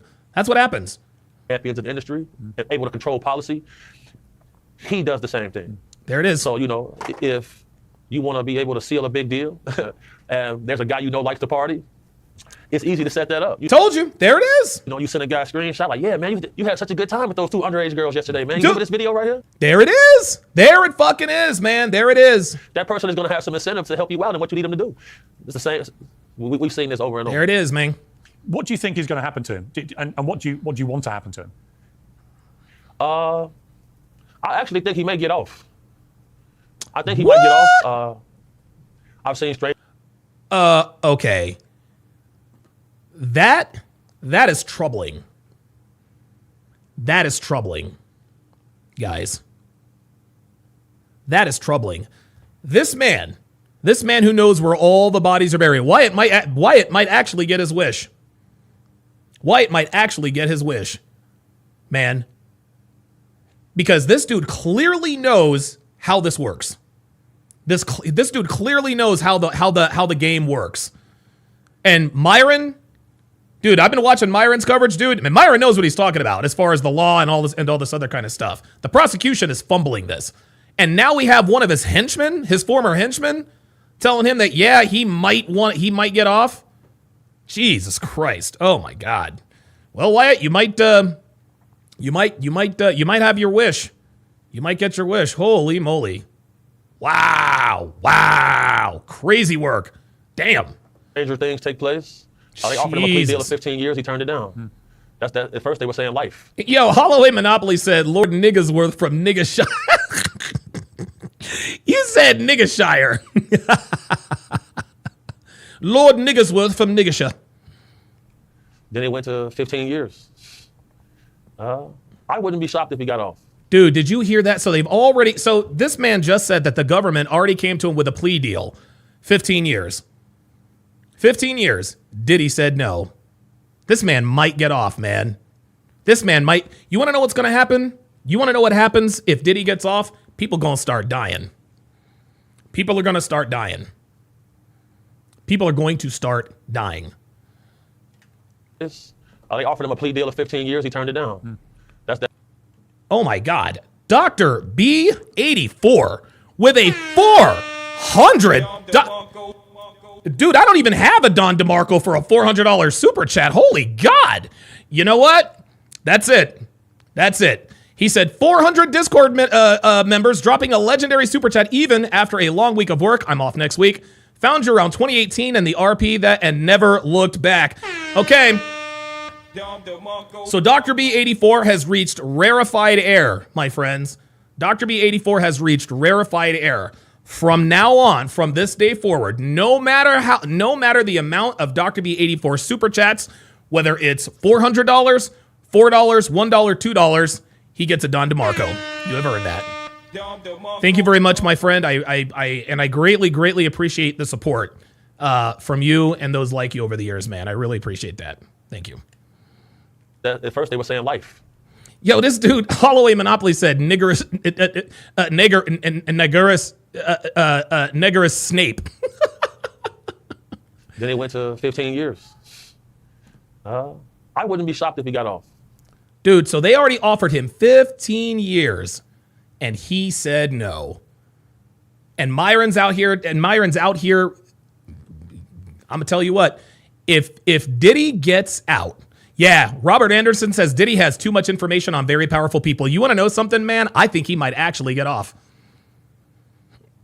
I think, dude, honestly, man, just based on what I know, and Robert Anderson's right. Diddy has too much information on very powerful people, man. King Life says, all I know is that if Diddy gets off, 50 Cent is going to hide in a bunker. A lot of people are going to die. A lot of people, if Diddy gets off, a lot of people are going to die. A lot of people are going to die. Holy moly. And what would you like to happen to him? What I'd like to happen to him, I'm not going to say on air. I'll say it to you off camera, but I'll say this. I wish the worst, and I have extreme disdain for any man who wants to traffic another person, because that is just slavery all over again. Yes, it is. And I don't believe any one person should have dominion over another human being. Big Homie CC, thank you very much indeed for doing the Big Homie CC. Thank you to the Big Homie for your contribution this evening. Wow. That is crazy. That is crazy. Dude, this guy. The Hudsman. Oh, the Hudsman's in the chat. My man Alex Hudsman out there in Philly, fellow Eagles fan. Fly, Eagles, fly. Says the start of civil war. No, I think if Carmelo Anthony is acquitted, I'm not saying that it will lead to a civil war, because that really seems very unlikely. But guys, stranger things have happened, man. Stranger things have happened. If Carmelo Anthony, how about this? If the prosecution meets its burden of proof, which is guilt beyond all reasonable doubt, if we see video evidence that Carmelo Anthony's life was not in danger, and Carmelo Anthony is acquitted, okay? If ever there was a time, if ever there was the perfect spark or start for a civil war in this country, that would have to be it. That would have to be it. Okay? Black people are killing white people and getting away with it. They're killing white people and getting away with it. Like they are getting away with assaulting white people. It's incredible. It's dude. And at some point, white people are gonna be like, you know what? Fuck this. We've had enough. We've had enough. We see videos all over the place of niggas running roughshod all over everybody and this and that and the third. We got white people being murdered by black people at an accelerated rate. And anytime one actually makes national news, we're raising $500,000 and $600,000 for that, for on a self-defense claim. Really, you're going to stab a kid in the chest in a place you had no business being, and now you're going to claim self-defense? Oh yeah, yep. I'm gonna tell you what, man. I'm gonna tell you what, dude. You guys listen. And the thing is this, this is very interesting. I hadn't really thought about this. It's going to be a catch-22 either way. It's going to be a catch-22 either way, man. Because if Carmelo is convicted, niggas are going to be angry and they're going to start doing crazier shit. If Carmelo is acquitted, white people are going to go crazy and they're going to start doing crazy shit. Let's hope that the latter doesn't happen. Because niggas been wilding out for decades. If white people start wilding out, they're not going to be in the streets trying to fist fight y'all. Oh no. No, they are not going to be in the streets trying to fist fight y'all. Y'all, they are going to be perched on top of buildings taking us out. Real talk. Just like the guy said in the black fatigue video. He says he feels sorry for black people like us because we're the ones that have to answer to that. Right? And then we got niggas like Jerome. Well, they see you as a nigga too. Guys like Jerome, guys like Beans, guys like Cali West, okay? They like the fact that white Americans see me as a nigga. They like that. They take pleasure in that. I've had all kinds of people, well, if the Civil War starts, they're coming after you first. That tells me that they like the fact that they're giving guys like me a bad reputation. They like the fact that the world sees me as a nigga because of what they do. They like it. Dude, when they say it, they laugh. Man, they still see you as a nigga. They love the fact. That their mentality and their behavior, or the defense of it, they love the fact that it paints us all in a negative light. This is why we can't have nice things, not even a fucking reputation. All right. Before we begin, please be advised that viewer discretion. Okay. So what we are going to do is the full. Well, you know what? I don't think I'm gonna react to Cassie. Yeah, we lost Cali West, man. We lost Cali West. Unfortunately, man. Super B says, "Yep, the beginning of nigga wars is about to come to fruition, bro." I'm trying to tell you, man. I am trying to tell you. Yeah, Ice Dragon Kid says, bruh, if Diddy gets off and Carmelo also, at what point do people just decide, I'm going to do it myself because the law is compromised? Dude, I talked about this last time I was on Tuesday. I talked about this. If Carmelo Anthony is acquitted, there are a few things that are going to happen if Carmelo is acquitted. The first thing that's going to happen is it is the unofficial first day of open season on white people. You guys can say I'm being hyperbolic. No. Literally open season on white people.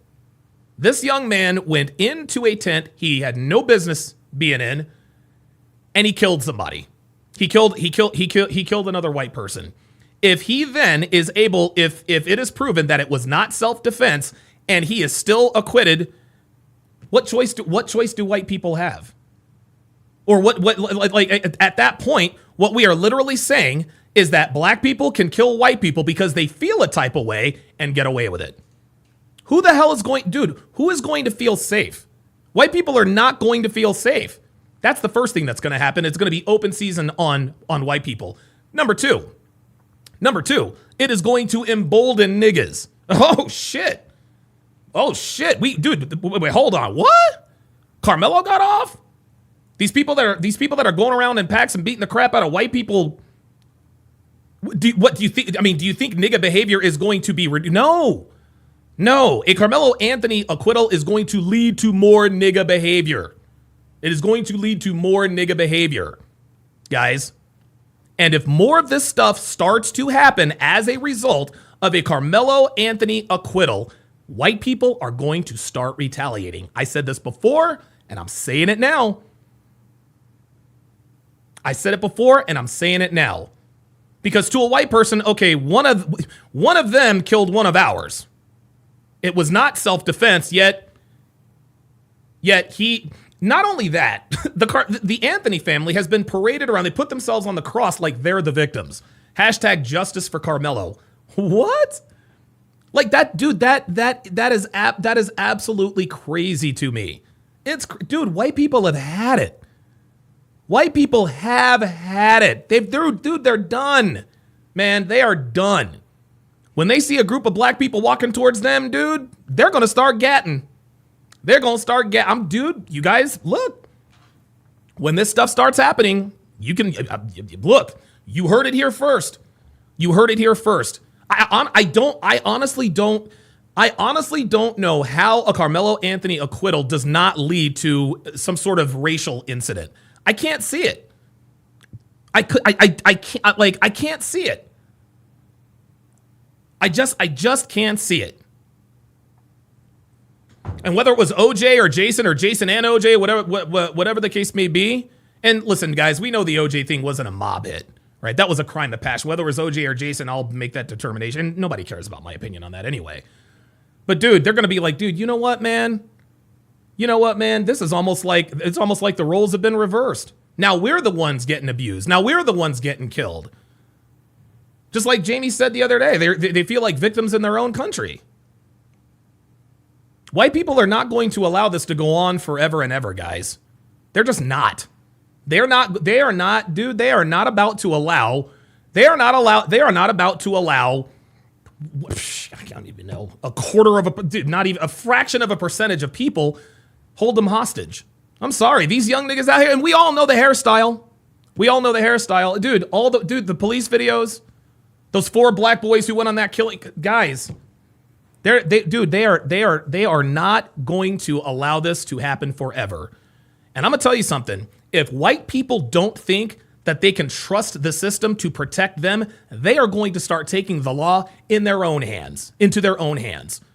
And isn't it ironically, deliciously ironic that this is taking place in Texas? There's always rumors of Texas looking to secede from the United States and be their own country because of the kinds of views they have there. Do you really honestly think white Texans aren't going to have the final say on this? I'm just saying, man. This has gone on for long enough. This has gone on for long enough. The black community is the so-called black community is literally destroying this country. And now listen, if they want to kill each other in the streets, cool. Like, dude, let those niggas, dude, just like Alonzo on training in training day. God willing. I remember what's his name? Ethan Hawke's character was like, so what, you just want him to kill them all? Yeah, maybe it's you, said Hostage. How about centuries of slavery? Yeah, maybe it's you, my friend. You didn't live back in the Jim Crow days, and you didn't live in slavery. And just because they did it, 2 wrongs don't make a right. 2 wrongs don't make a right, guys. I'm sorry. Yeah, white people are responsible for some unspeakable crimes. That does not then give us permission to go and do the same to them. 2 wrongs don't make a right. It is what it is. Okay. So let us seamlessly transition to the Tory Lanez situation. So I'm going to play this video first.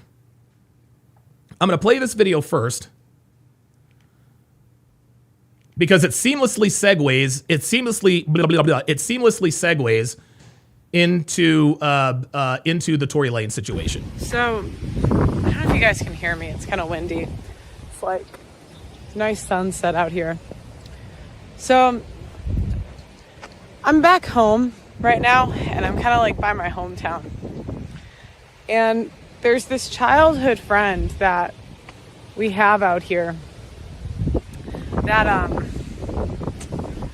he had like a false accusation issue with a woman who basically said that, you know, he raped her, and it was like completely baseless. She never went to the cops, whatever. Jesus. And he ended up kind of getting off like scotch-free. I mean, in terms... Wait, did she say scotch-free? Hold up. The fuck was that? And he ended up kind of getting off like scotch-free. I mean, in terms of... No, Pearl did not meet Tory. No. Whoa. Slow down. No. Pearl has not met Tory Lanez. Jesus, people. She's talking about somebody else. He kept his job and didn't get taken to court or the police or anything. But she did a lot of damage, like, to his reputation. I mean, she had a bunch of posts on Facebook. She called his job, like, all this stuff. And I was thinking about this guy. I was talking to his mom the other day. And he's never going to be the same after that. He's never going to date the same. You know, Sean Morris says, wait, there's free scotch? Yeah, right? he's like scared of women. Yep. And I never understood why men like don't fight more. You know what I mean? Like, you know, these women like do these evil things, and it's just very difficult because that girl goes on to live a normal life. Yep. To just watch like... Yeah, I know she meant scot-free. I know. Them get away Freudian slip. with it. Do you know what I mean? Like, she can just go on and has to be damaged forever. And so when I got into like the red pill space and like media, and I started talking about like men's issues,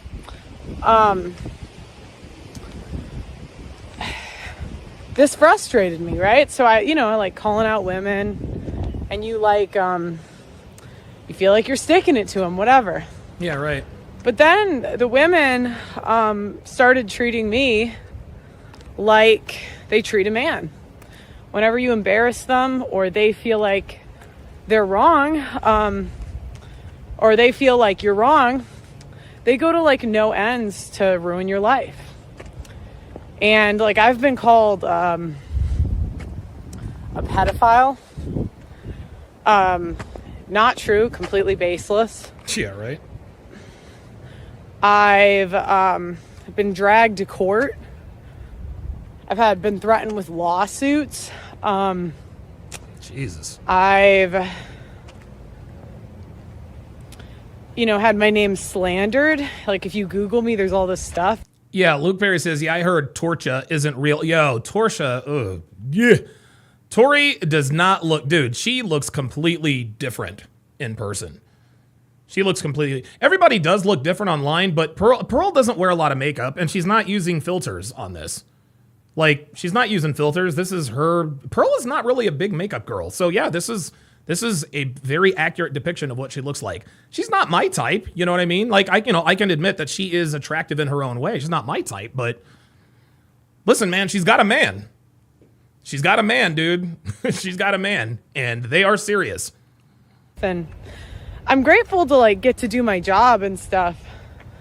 But I see why you said Bella Thorne stinks. Damn, that sucks. Men kind of just let women. Yo, King Life says Torcha deadass has a better mustache than most dudes. Oh my God. Oh, Jesus Christ. Win in a way. Because it's way easier to just pay the woman off and give her the $1 million, or, like when you see those cases where the woman's obviously doing a false accusation. Mm-hmm. But it's like easier to just give them the money to get them to go away. Positive K, by the way, very good friends with Kevin Sabo. Like it's easier to lie to the woman than deal with her scorn. Yeah. And, you know, people will make fun of guys and say, what, so you're afraid of women? Textbook neuroticism said snow bunny fatigue does not exist. Nope. No, it does not. There is no such thing as snow bunny fatigue. What's that, Dr. Umar? Is this a snow bunny situation? Why, yes, it is. Yes, he's a lifetime snow bunny hopper. Yes, he is.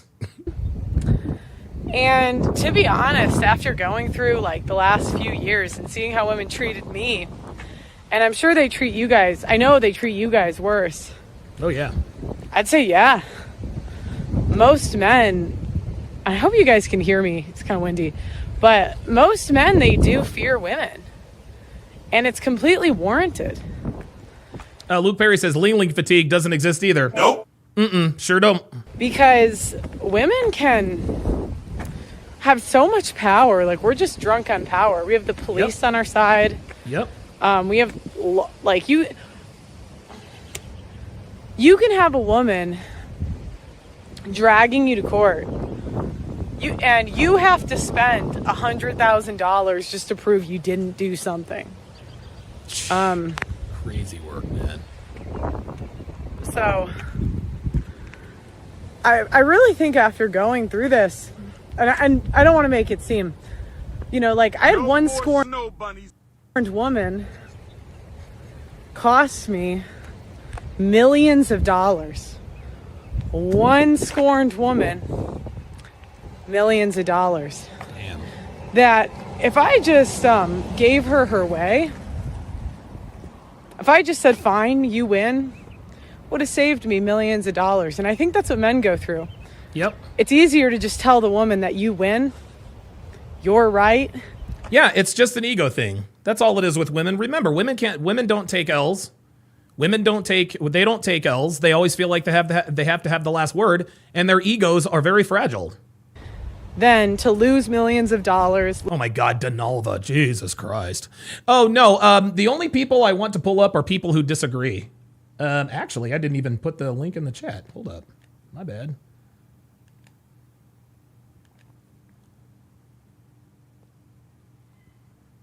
Okay, disagree? I'm surprised, honestly, man. Honestly, y'all. I'm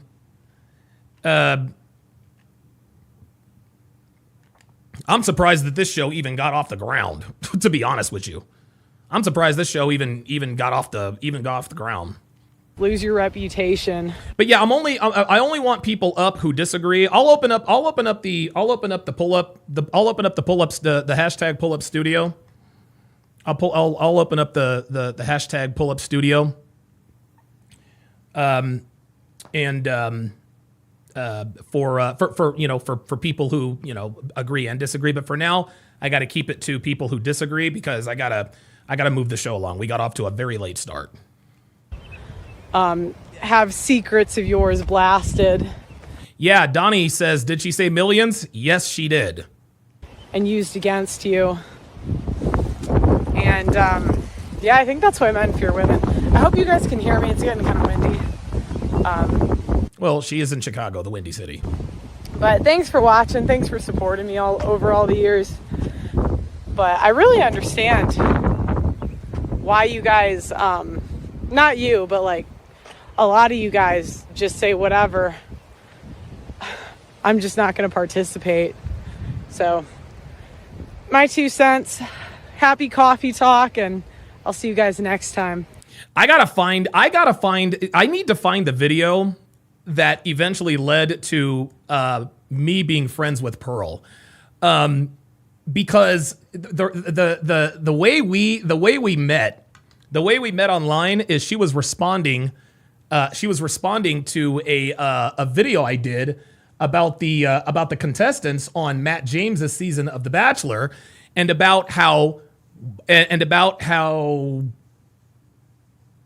white dudes automatically disqualify. There are a lot of white men that automatically disqualify white girls if they have ever had anything with a black man. And she just didn't believe it.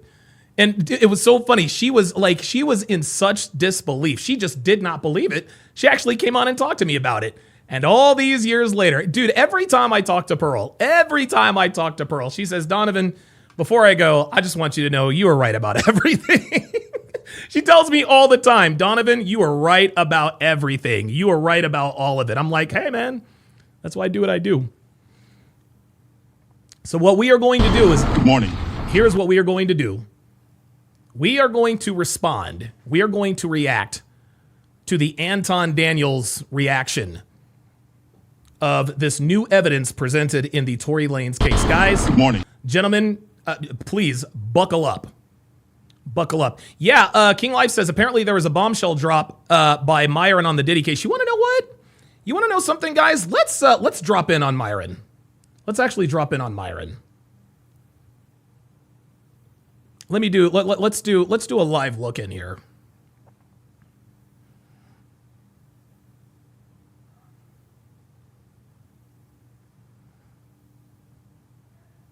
Let's go to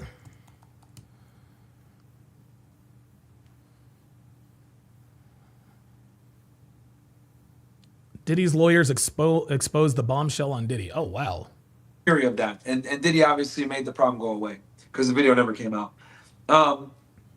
So the defense asked her, were you concerned about that video? She said she was. When Cassie went to Diddy, he said he would take care of it. He was also worried about it getting released since he was a celebrity. So they did have a stake, guys, in making sure these freak-off videos didn't get out. Now, I think the reason why the defense was talking about this is because Cassie made such a big stink, Chad, if you guys remember on Direct. She made a big stink that Diddy would release the freak-off videos. Is he in New York? Doesn't look like Miami. Where the fuck is he? To tarnish her career.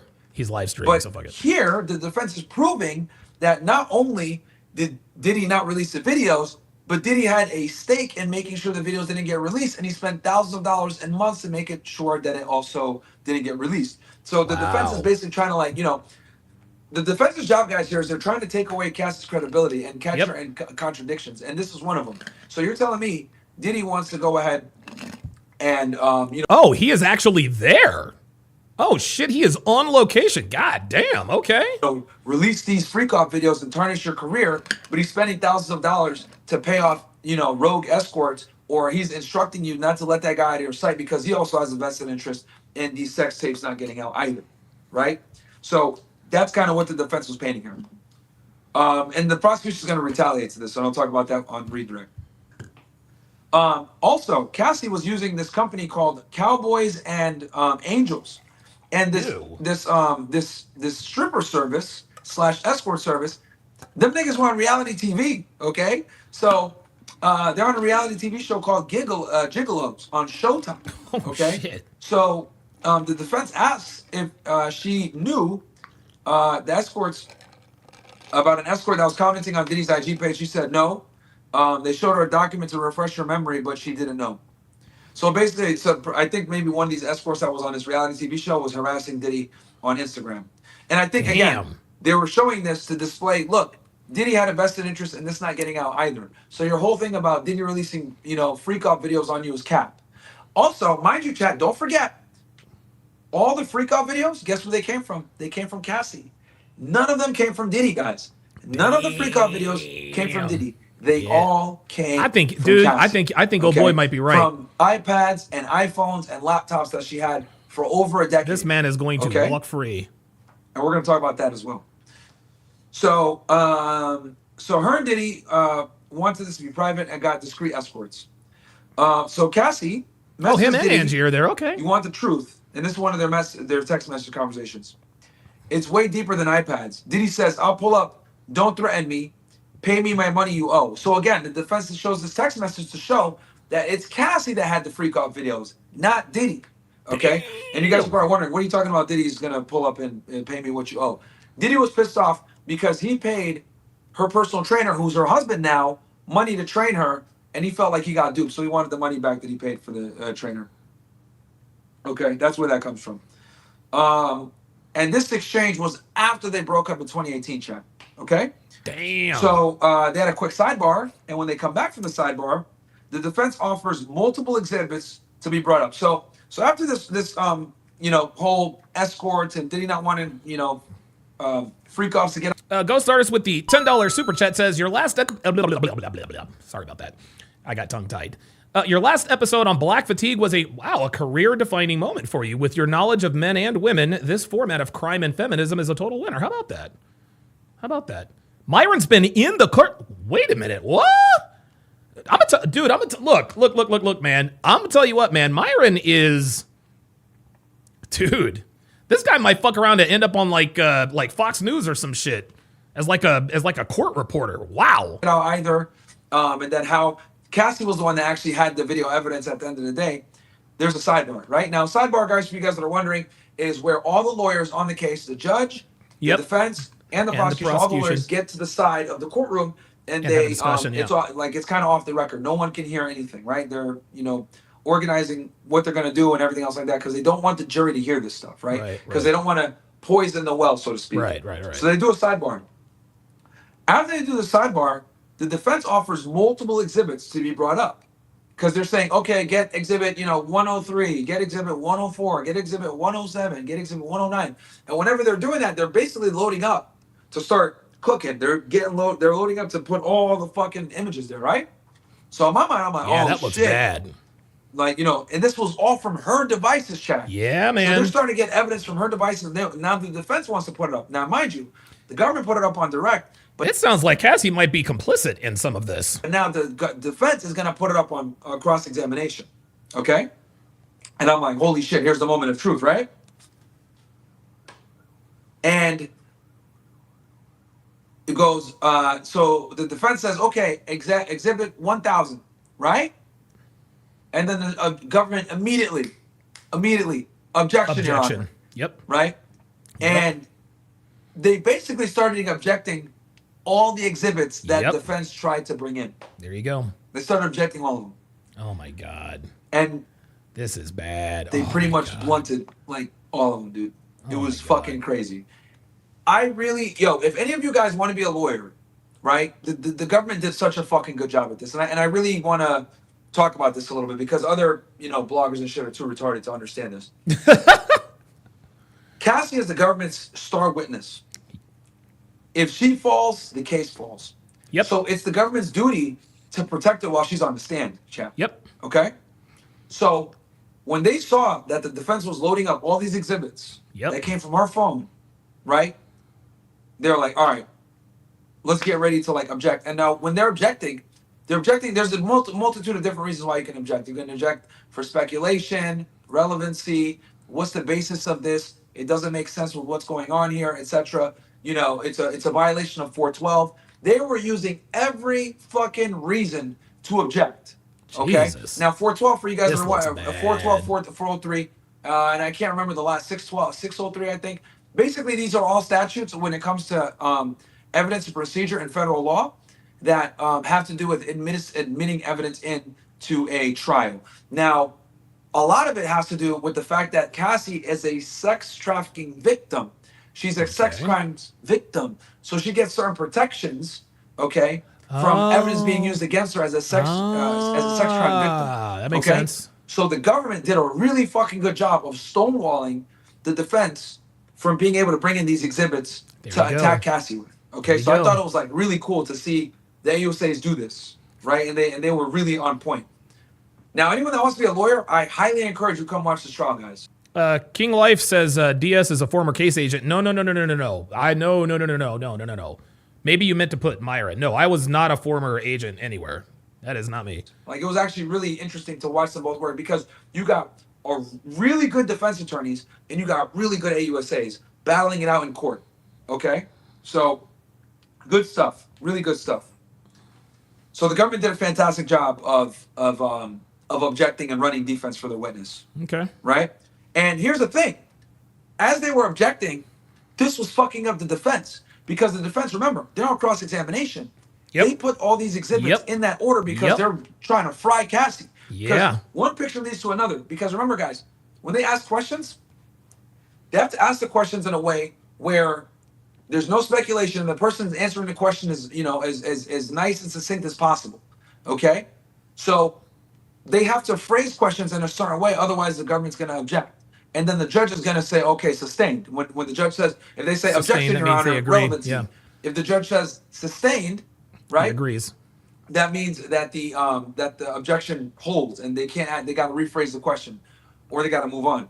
Or he says overruled, and then the lawyer can continue to question the witness. Okay, when the judge says overruled, basically your objection is getting overruled. Okay. So watching them do this in the courtroom was really impressive because this is high level lawyering, very high level lawyering.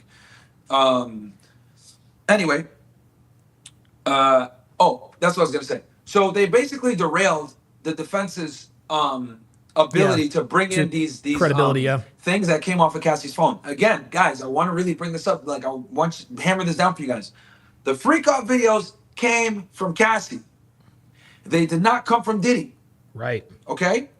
So when the defense got a hold of these freak out videos and these exhibits, okay, and they wanted to use them back against Cassie, the government ran hardcore fucking defense. Yeah, they couldn't do it. Objecting to everything on relevancy, on violations of sex victims, all this shit, different rules and procedures. Wow.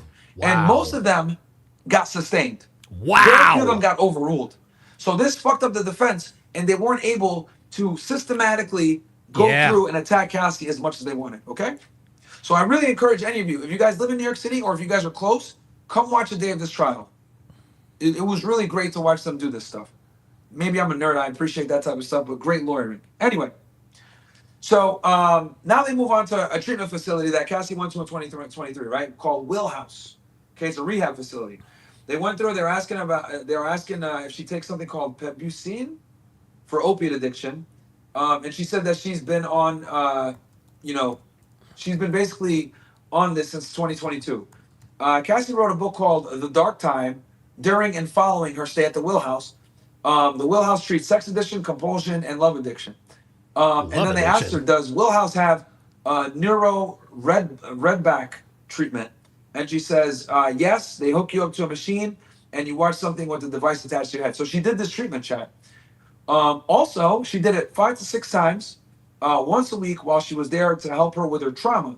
She also did something called EDMR, which Cassie described was basically it helps. Ooh, King Life says they're dismantling Cassie because she's practically Epstein Ghislaine. Dude. Wow. Yes. Yes. Ghislaine Maxwell. I think that's how you pronounce her. Ghislaine Maxwell, I think her name is. Dude, that is a that is an apt comparison. Wow. You recount memories and fix the trauma. Recalls traumatic events. She was basically being treated for PTSD, is what the defense was saying. Will House also has somatic, which is helps with reliving traumatic events in life and getting treatment for it. It was very the PTSD. Oh, Ghislaine. Yeah. Cassie is suffering PTSD from all the shit she's had to do. God damn. They kind of went through what she was doing at this Will House rehab facility. Cassie said that she was still developing when she met Diddy, brain and physical, and the defense kind of attacked her on that. Like, bro, you were 22. What are you talking about? You were still developing. You were an adult. Yeah, right? Get fuck out of here. She tried to skirt that accountability and the Yeah. Exactly. So I guess that was before she met Diddy. See, so Cassie was already a fuck up. A good looking fuck up, but dude. Defense attorneys like kind of came after her, which was interesting. Let's see here. Guys, we got 6.3K. You guys watching, man. Do me a solid, man. Like the video, guys. Let's get to 2,000 likes, man. Let's get to 2,000 likes. I'm doing this shit with like 2 hours of sleep, chat. I'm gonna fucking pass out after this. Okay, so at Will House, she took a shout out to Myron, man. I'll go over there and I'll probably go over there and finish watching this.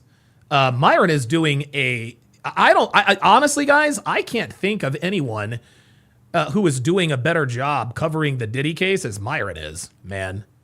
That's incredible. It's incredible, man. It's incredible.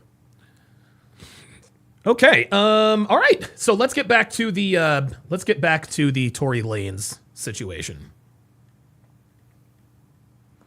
Now this is on Anton. This is Anton Daniels. I don't think he would ever copyright strike me, but I'll put all the disclaimers and everything up here as well. So I'll put all the disclaimers. And yeah, right now we've got 80% engagement, guys. We've got 80% engagement. So I appreciate you guys liking the video on your way in. Like the video on your way in or on your way out. Either way, I would greatly appreciate it. Let's get this party started. We are here today to bring to your attention some information Unite the People believes is exculpatory in Mr. Daystar Peterson's case, professionally known as Tory Lanez. Recently, we've been made aware that a member of the media, Mr. Gianno Caldwell, was working on an op-ed for the New York Post regarding Mr. Peterson's innocence. During his work on that op-ed, he became aware of some information in Unite the People's possession regarding a statement that was given to Unite the People by someone with information relevant to that case. The New York Post recently reached out to the prior district attorney, George Gascon, Megan Pete and her representatives, and Kelsey Harris and her representatives.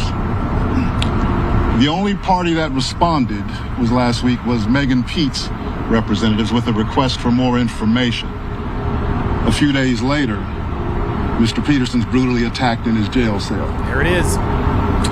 Unite the People represents Daystar Peterson in his appellate process. We filed an appellate brief and a writ of habeas corpus on his behalf. We're not going to skip over.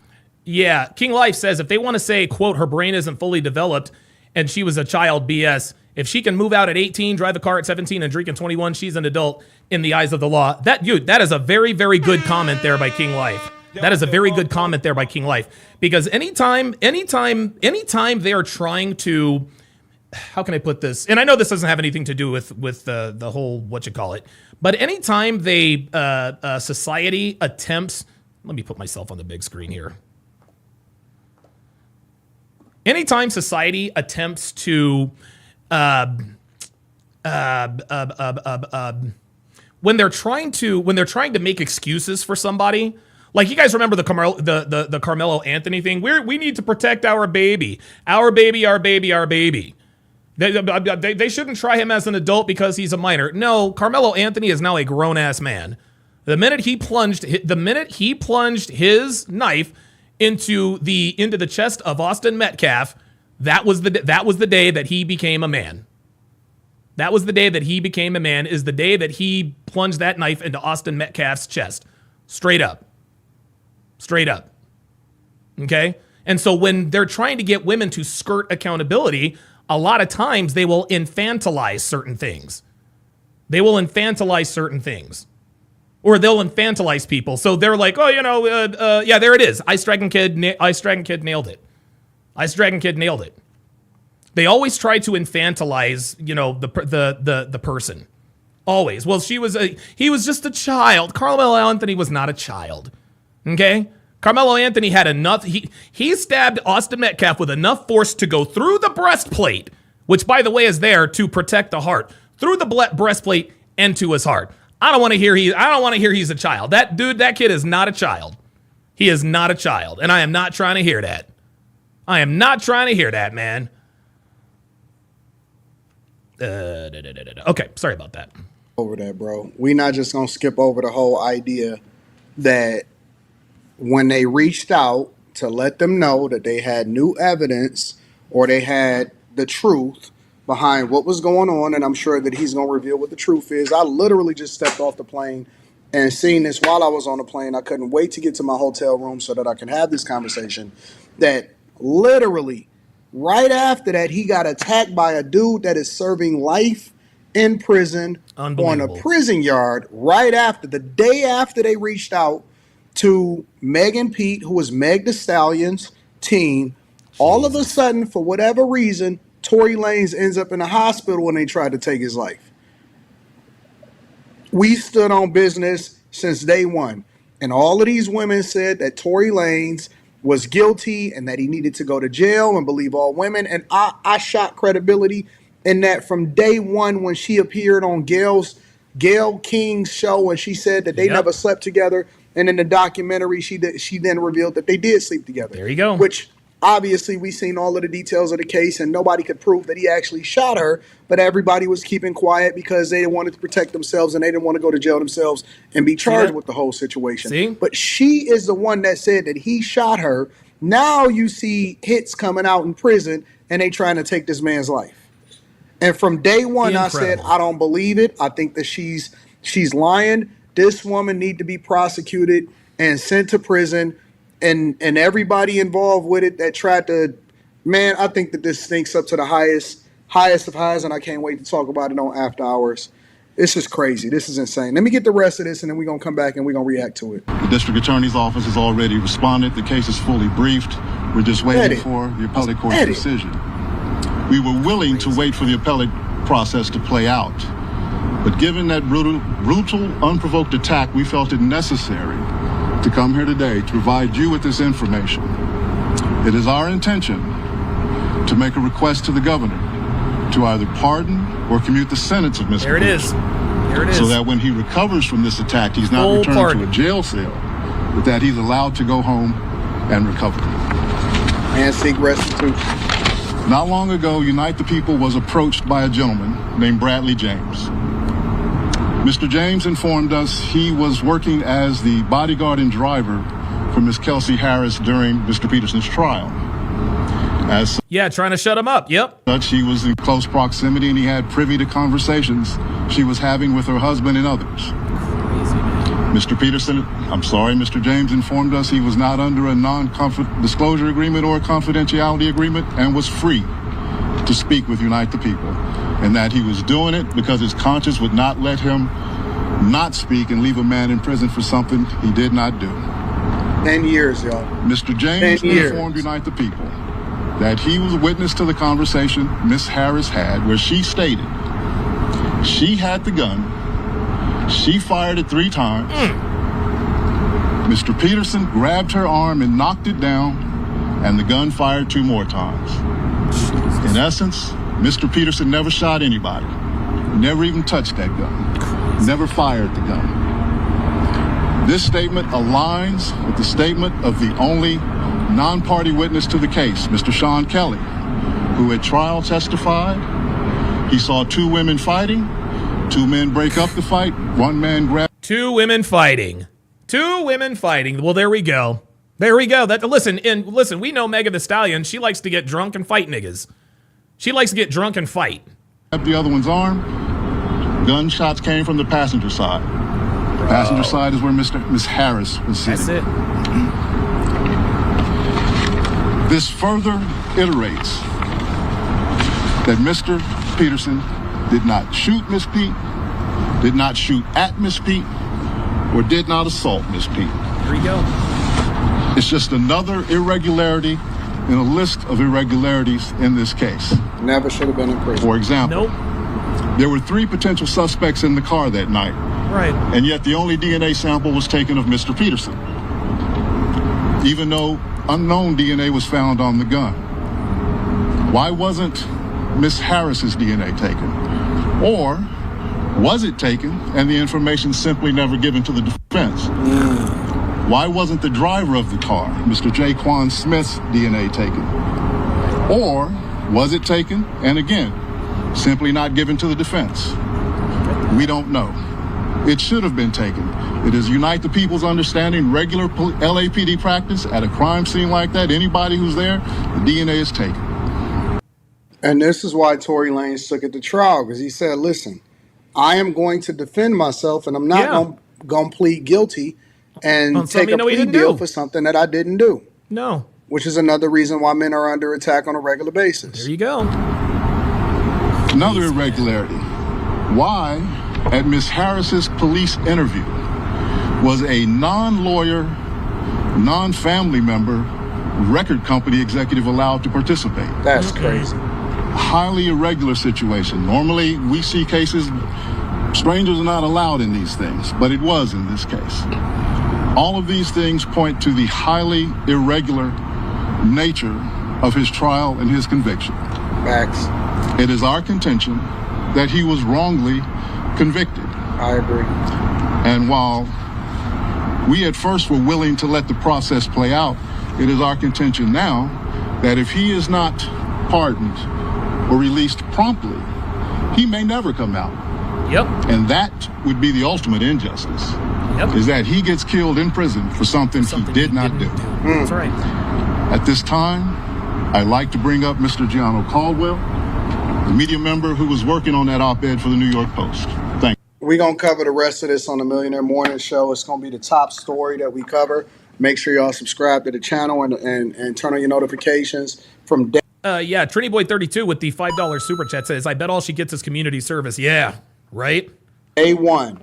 And I had these debates on these panels. They tried to say that I was a misogynist. Yep. They tried to say, no. From See? day one. See? Look, I tell you guys all the time. The so-called black community has a lot more in common with feminists than you might think. Anytime somebody from their community, the black community, or a woman commits or perpetuates a crime against a man or a white person, if you're from the black community, people always are quick to defend them. You're a misogynist. You're racist. Guys, they are two. Listen, I'm telling you, man. I'm telling you. The nigga community and feminists, they are two sides of the same coin, people. They are two sides of the same coin. They are the same. Dude, they called Anton a misogynist. That's literally the other side calling us racist. I'm a racist because I want to see justice done. I don't want to see a black person get away with killing anybody. But no, I'm a racist because it's a white person. Fuck out of here, man. I said, yeah, King Life says the community doesn't give a fuck about the truth. They love lies. Real shit, man. That this woman was a liar up to the top of her lungs, and that they were protecting her, and a record label was protecting her, and all of this stuff. And they tried to say that the vloggers was wrong. They tried to say that the people was wrong. They tried to sue everybody. Apparently, it's alleged that whoever it is that's put out this hit on him inside of prison, that it came after they let everybody know that this man is innocent, and they got new evidence that should lead to his exoneration and release from prison. And personally, because for me, this is beyond just him, record labels, who was incentivized in order to knock this guy off, whether or not they didn't agree with the fact that this guy was doing it independently and he was running up a bag, and who knows? It stinks to high heaven. But I know this. A, I was right. B, I was right. And C, I believe that this woman needs to go to jail. Yep. Real talk. Somebody needs to be made an example of all of the lies that came. And then they had the nerve to release a documentary and making it seem like she was really a victim. Man, get the hell out of here, bro. Get the hell out of here. I stand on what I said. I was right, and I think I'm right about a lot of things. I'm open to the possibility that I was wrong, but I was right. I was right, and free Tory Lanez. Let me know what y'all think inside of the comments. Make sure y'all tap into the Patreon. Real shit, man. Hey, real shit. Dude. Guys, enough is enough, man. Like, dude, enough is enough, man. First, there was Amber Heard. Johnny Depp. E-parred me. He abused me. He hit me. He was abusive, blah, blah, blah, blah, blah. Literally lies. No, it was Amber Heard who was physically and emotionally abusive towards Johnny. Megan Thee Stallion shot at Tory Lanez, and Tory Lanez went to prison. I can't even. And Dr. B84 nailed it. He said, and I don't want to hear shit about this Me Too BS. We are done with that. Yo, real shit, man. Real shit. Like, y'all, enough is enough. And that's why I played the Pearl video right before I played this video. Because women have way too much power, man. They have way too much power. All they have to do is say that they were E-parred. All they have to do is say that they were victimized in some kind of way. All they have to do is make the standard of proof for the modern woman is the accusation. Literally guilty till proven guilty is what it is. Guilty till proven guilty, man. Johnny Depp had to illegally record He had to illegally record Amber Heard doing her shit to get exonerated. Dude, incredible. And yeah, I agree with Anton. Megan Thee Stallion 1000% needs to be in prison. She needs to be imprisoned on 2 counts of attempted murder. The first time she shot at Tory Lanez, and the second time she tried to get him rubbed out in prison. She needs to be charged with 2 counts of attempted murder. 2 counts of attempted murder and 1 count of perjury. Throw her ass throw her ass in jail and throw away the goddamn key. Throw away the key. If Megan Thee Stallion, again, this is precedence. If Megan Thee Stallion isn't prosecuted for this, this again is precedence. Which means what, class? It is going to be open season on men, like it has been for the last 25, 30 years. For the last 25, 30 years. You guys know that I've often said that one sign that you can tell a woman is either cheating or being unfaithful is if she changes something about herself. Like if she changes her hair all of a sudden, if she gets a new piercing, a new tattoo, whatever the case may be, it's usually because they're cheating, right? We all say women are heartless, soulless, blah blah blah blah blah. They don't give a fuck. They're not sorry. You're right. Okay, you're right. Women can be very, very evil, but they are still human after all. Okay? Women know the gravity. They know the gravity of the shock and pain a man will experience at the revelation of finding out about her infidelity. They are very, very well aware of this. Very well aware of this. Right? Women can do evil things, but they are still human. They have to do something to, in essence, punish themselves for what they're doing. They cut their hair, they get a tattoo. Yeah, self-harm, like Jay Blaze says in the chat. Megan Thee Stallion did none of that. And what she did was far worse. I'm not, and please believe, I'm not trying to marginalize cheating by any stretch of the imagination. If you're a woman and you cheat on your man, you're a fucking failure. You're fucking disgusting. But this woman shot at this woman shot at Tory Lanez, lied on him, got him put in prison for 10 years. And when the evidence came out, when the former bodyguard came out and said, nah, that's actually not what happened. She and her people, and I know she was behind this, tried to get him killed, stabbed this man 14 times, almost died for a crime he did not commit. This, I'm gonna tell you what, man. This, if Megan Thee Stallion, dude, no self-harm. She didn't change nothing about it. Dude, she's still out here twerking, knowing that she put another man in prison,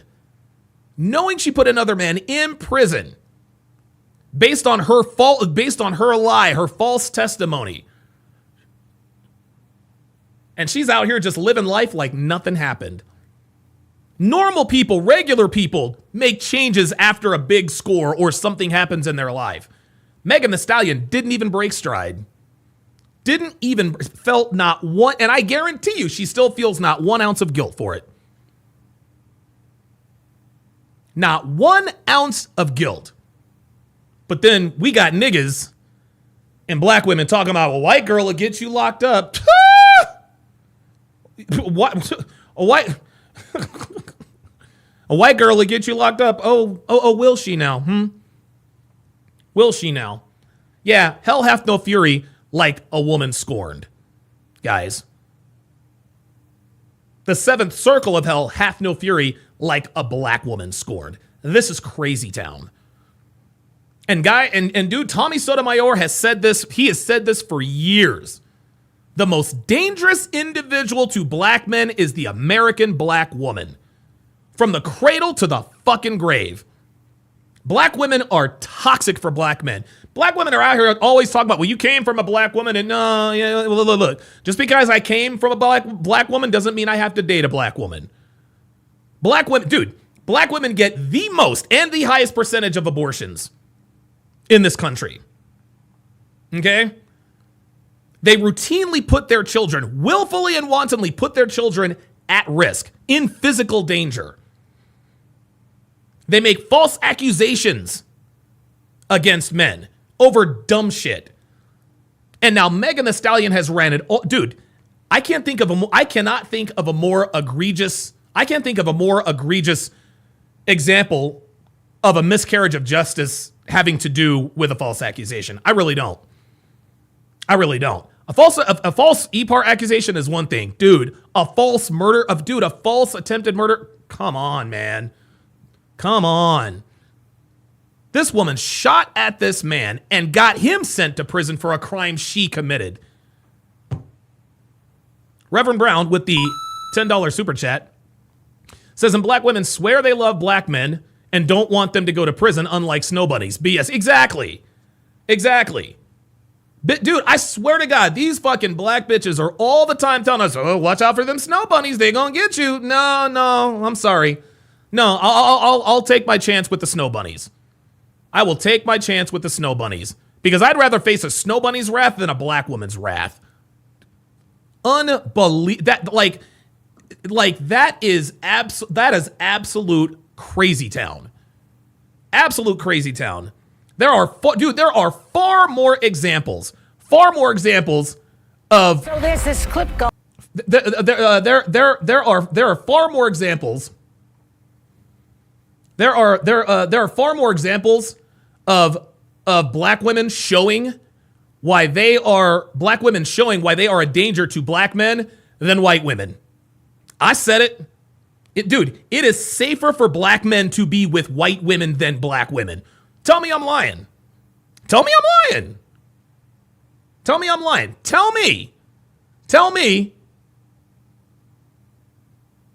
if you disagree. Tell me if you disagree, because this is fucking crazy. This woman, dude, and you want to know something? This woman had absolutely no problem just throwing this man's life away. H.MPEG with the $1 Rumble rant says, remember, Johnny Depp had to break the law to prove his innocence. Right, exactly. Incredible. Dr. Krause says, and then she hit him with the I don't care, take his ass out for telling the truth. Dude. And then the very same black women talk about stay away from those white girls. Those white girls are dangerous. No. Sorry. I'll take my chances with snow bunnies. No more snow bunnies. Sorry, Dr. Umar. Snow bunnies for life for me, y'all. Snow bunnies for life. And you want to know something? I actually had the tweet. And I don't know if that tweet was true or not, but apparently there has been a GoFundMe started for the guy that tried to kill him. Apparently black women have started a GoFundMe and it couldn't, guys, who else would start a GoFundMe? Think about this. Who else has the motive, the history, the usual suspects, man? It is the usual fucking suspects. Every time, it's the usual fucking suspects with these people.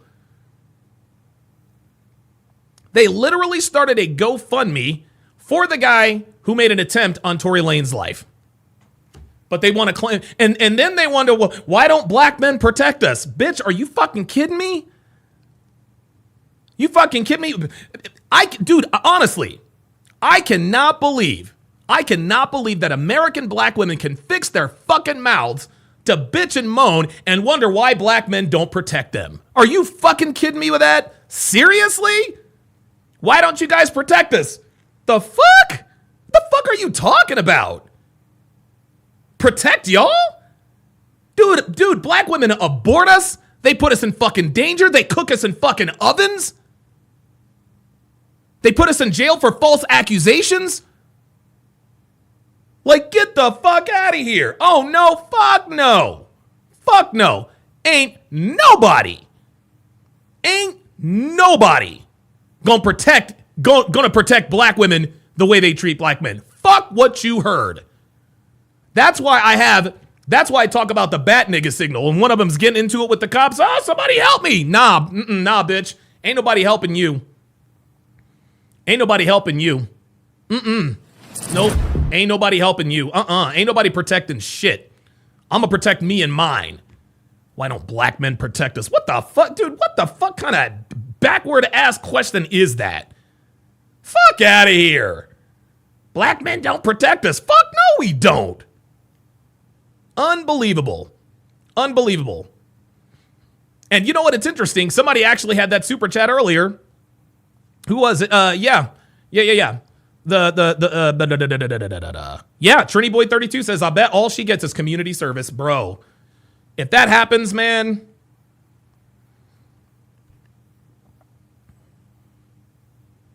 like, crazy, dude, that, oh my, I just can't, I just don't know. I just don't know. I don't know how you could live with yourself knowing that something you did, something you said, put an innocent man in prison for 10 years and then tried to have him killed. Like, guys, I've done some pretty reprehensible things in my life. I've done a lot of things in life that I'm not proud of. And please believe, I am not trying to virtue signal here. I am not trying to virtue signal. It just is what it is. I don't understand this kind of evil. I don't understand this kind of evil, man. And they wonder why we don't fuck with them no more. They wonder why we don't fuck with them anymore. The fact that they have started a GoFundMe for the for the guy who tried to take out Tory Lanez, that tells us all you need to know. That tells us all you need to know. When, dude, like brothers, niggas, like, for real, y'all got to get off the plantation, man. Y'all got to get off the plantation. Y'all cannot be fucking with these black women. Y'all can't do it. Y'all can't be doing it, man. Fucking with black women might quite literally cost you your life. Might literally cost you your life. And all black women do, they like to spin this false narrative. Well, white girl will get you locked up. White girl will get you killed. White girl will get you put in prison. Nah, Nah. Nope. Not at the same rate that black, dude. It is a goddamn shame. It is a goddamn shame that black men actually feel safer with another race than their own women. The community's cooked, guys. And Anton said it best on Jason Whitlock. It's over for the community, fam. Like, it's a wrap. And you want to know something? Megan Thee Stallion is revered in the so-called black community. They lift they lift this kind of behavior up. What on God, like, what? What are we doing? What on God's green earth are we doing? Ay. Unbelievable. I just cannot believe it. I cannot believe that Megan Thee Stallion, that is a special kind of evil. But they want to shame us for dating outside our race. They want to bitch and moan, why don't you guys protect us? That's why. That's why. Black women are dangerous. American black women, they are hazardous to our health. Okay? Let me repeat that. The American black woman is hazardous to the health of the American black man. Straight up. Straight up. Incredible. Incredible. You can't handle a strong black woman. Shit. Luke Red Pill Perry with the $10 super chat. So speaking of fucking with black women, thank you, Big Don. Without you, most of us would end up like Cassie's husband, a clueless moron stuck with a 304.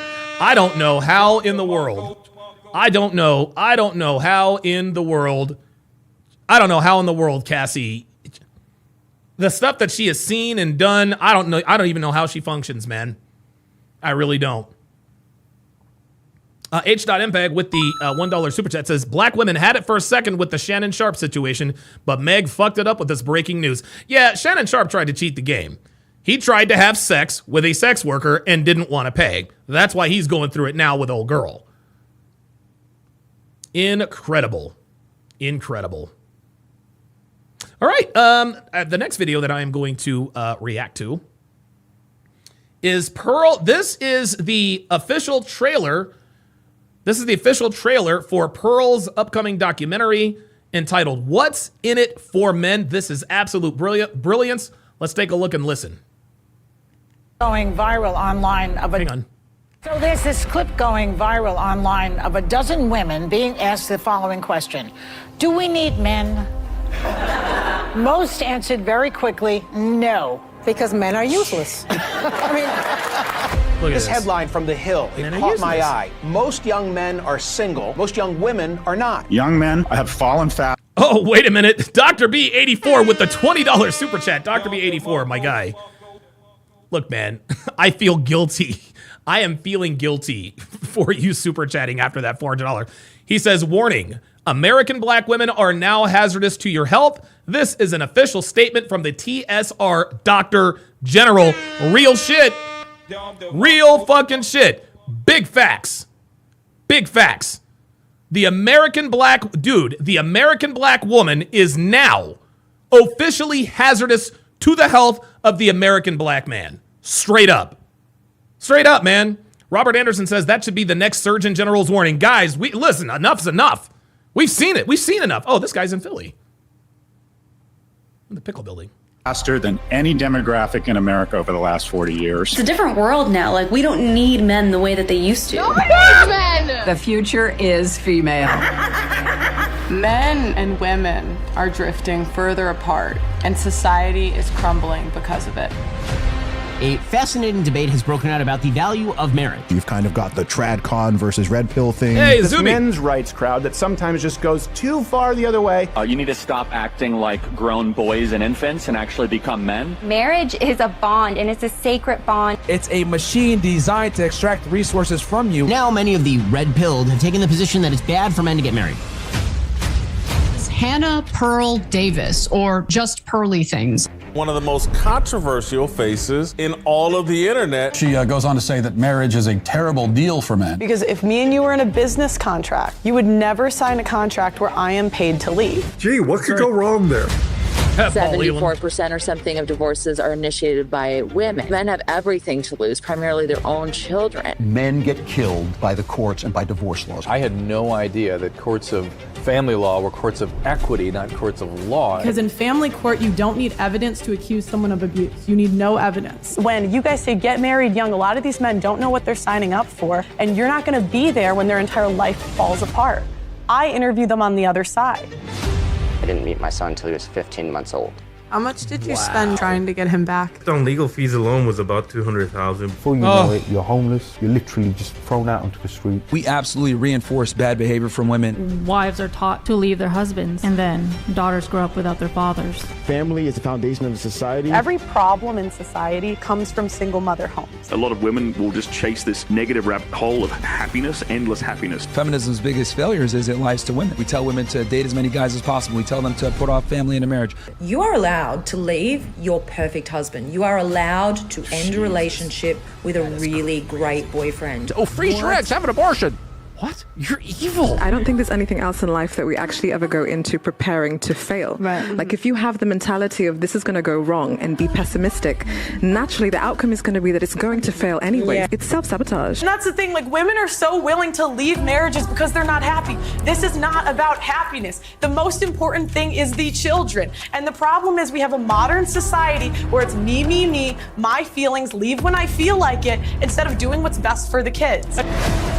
This myth that we live in an age of male privilege. Where's my male privilege? They think men have all the rights. They have all the power. Privileged patriarchal system that we have. Why doesn't our society care about men's rights? I have no friends, no wife, and no social life. Men are alone in this situation. Men are homeless. Men are thinking about eating guns. I've seen so many men on the brink of suicide, and they didn't do anything wrong. How are you equal if the men are the ones that have to fight and die to defend the country? The men are the ones that build and maintain all the infrastructure.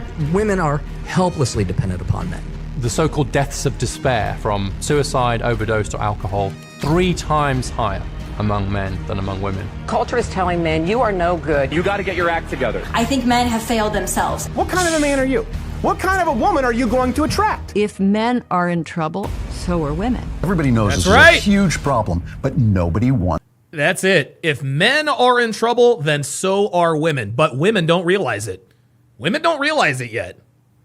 Women don't realize it yet. To admit it. Every single woman at the table said they wanted a man. 500K, 500K, 200K, 300K, 200K. Am I crazy? Everything is really set up against you to fail as a man. If men make less than women, women don't want to marry them. So you know who wants more economically and emotionally viable men?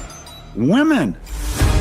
I don't want to be an independent woman anymore. I don't want to be a strong, independent woman. I'm over it. When is it going to be my turn? Where are we meeting the men that don't stop? I can't. Yeah, when is it going to be my turn? My dear, you had plenty of turns.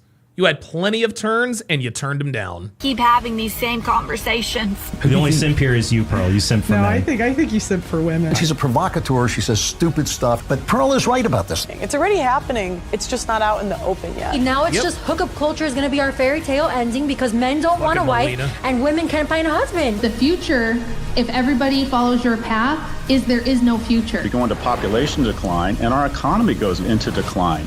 Civilization will crumble. The American story does not end well. This is an existential crisis, failing young men.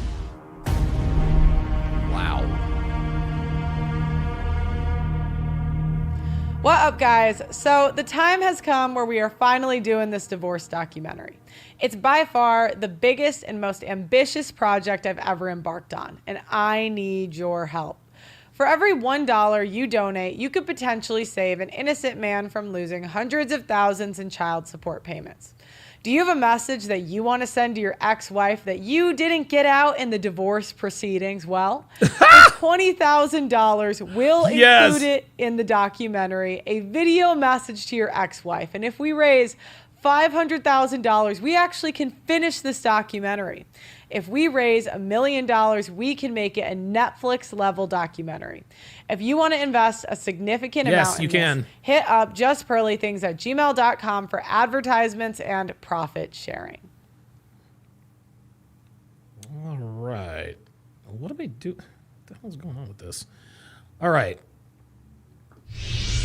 Oops. Sorry about that. All right, so that is the Pearl documentary. Things have been a little bit heavy today. So we are going to we're going to take a nice turn. We're going to take a nice turn, and we are going to react to a loyalty test video. Shout out to Jack TV, who dropped a video yesterday. Is she cheating while partying with her friends? King Life says if men got $200,000 for finessing a chick, that would be illegal. Exactly. That's exactly right. That is exactly right. Let's see. Okay.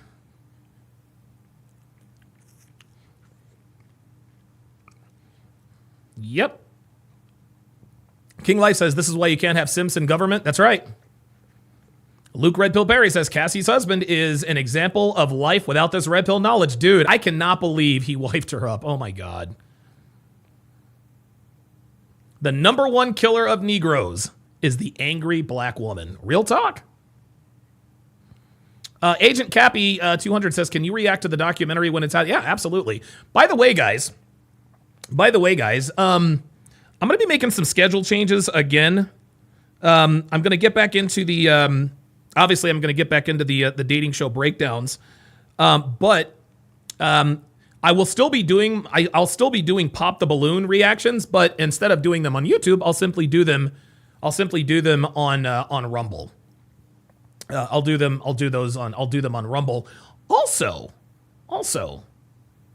give me 2 seconds here, because I have noticed something. Very interesting. I am beginning.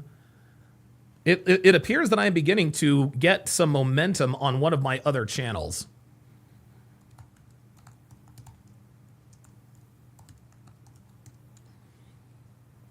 Let's see here. Yeah, Dr. B84 says the last Pop the Balloon episode was a good one. So I'm beginning to experience a little bit of momentum on one of my other channels. And what a lot of you guys probably don't realize is that this channel, this Donovan Sharpe channel, this did not used to be my main channel. This used to be my backup channel. This used to be my backup channel. But one of my backup channels has gotten more subscribers than my main channel over the last like 6 months. So I don't know. Maybe I'll start doing. Maybe I'll make that sort of the de facto home base. Maybe do like a companion stream. I don't know. But if you would, guys, I'd really appreciate it if you guys would go over and subscribe. Just whenever you can, go over and subscribe to my other YouTube channel, Donovan Sharpe, etc. Donovan Sharpe, etc. If you guys could subscribe to that, hopefully that will help out the momentum, and we can get out of this band shadowing situation. I remember a while back, Coach Greg Adams told me that he actually got more live viewers on his backup channel than he did his main channel, and now his backup channel is now his main channel.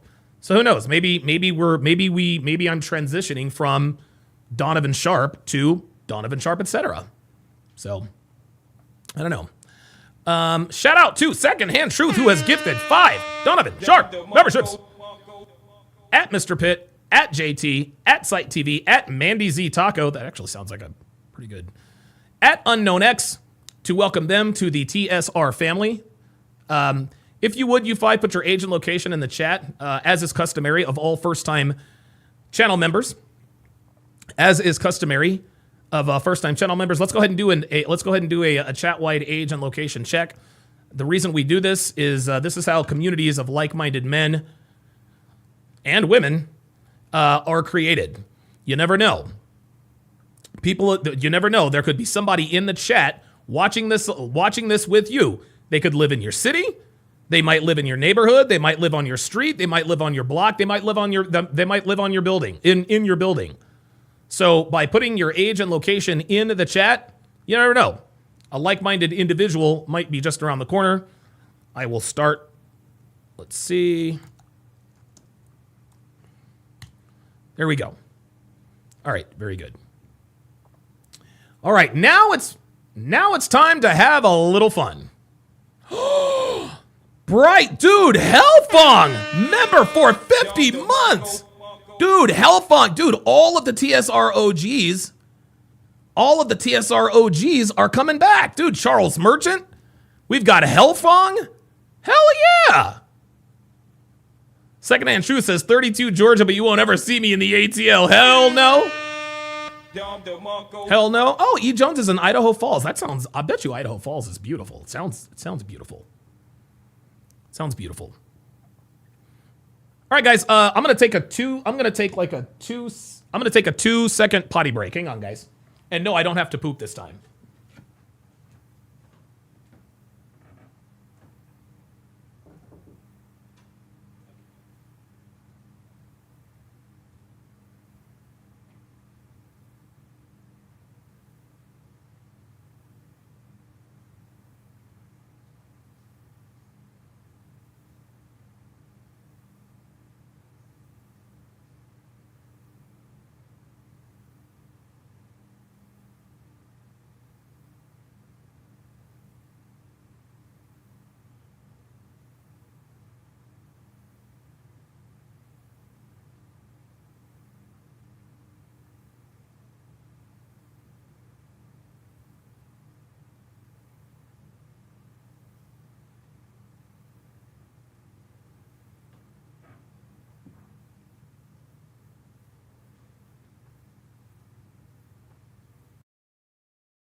All right. Good stuff. Good stuff. All right, guys, it is time to react to a loyalty test from Jack TV. After that, I'm going to react to the Andrew Wilson Pearl Davis thing, and then we'll do a couple of police videos, and then we will sign off. So we still got a ways to go. So let's get into it.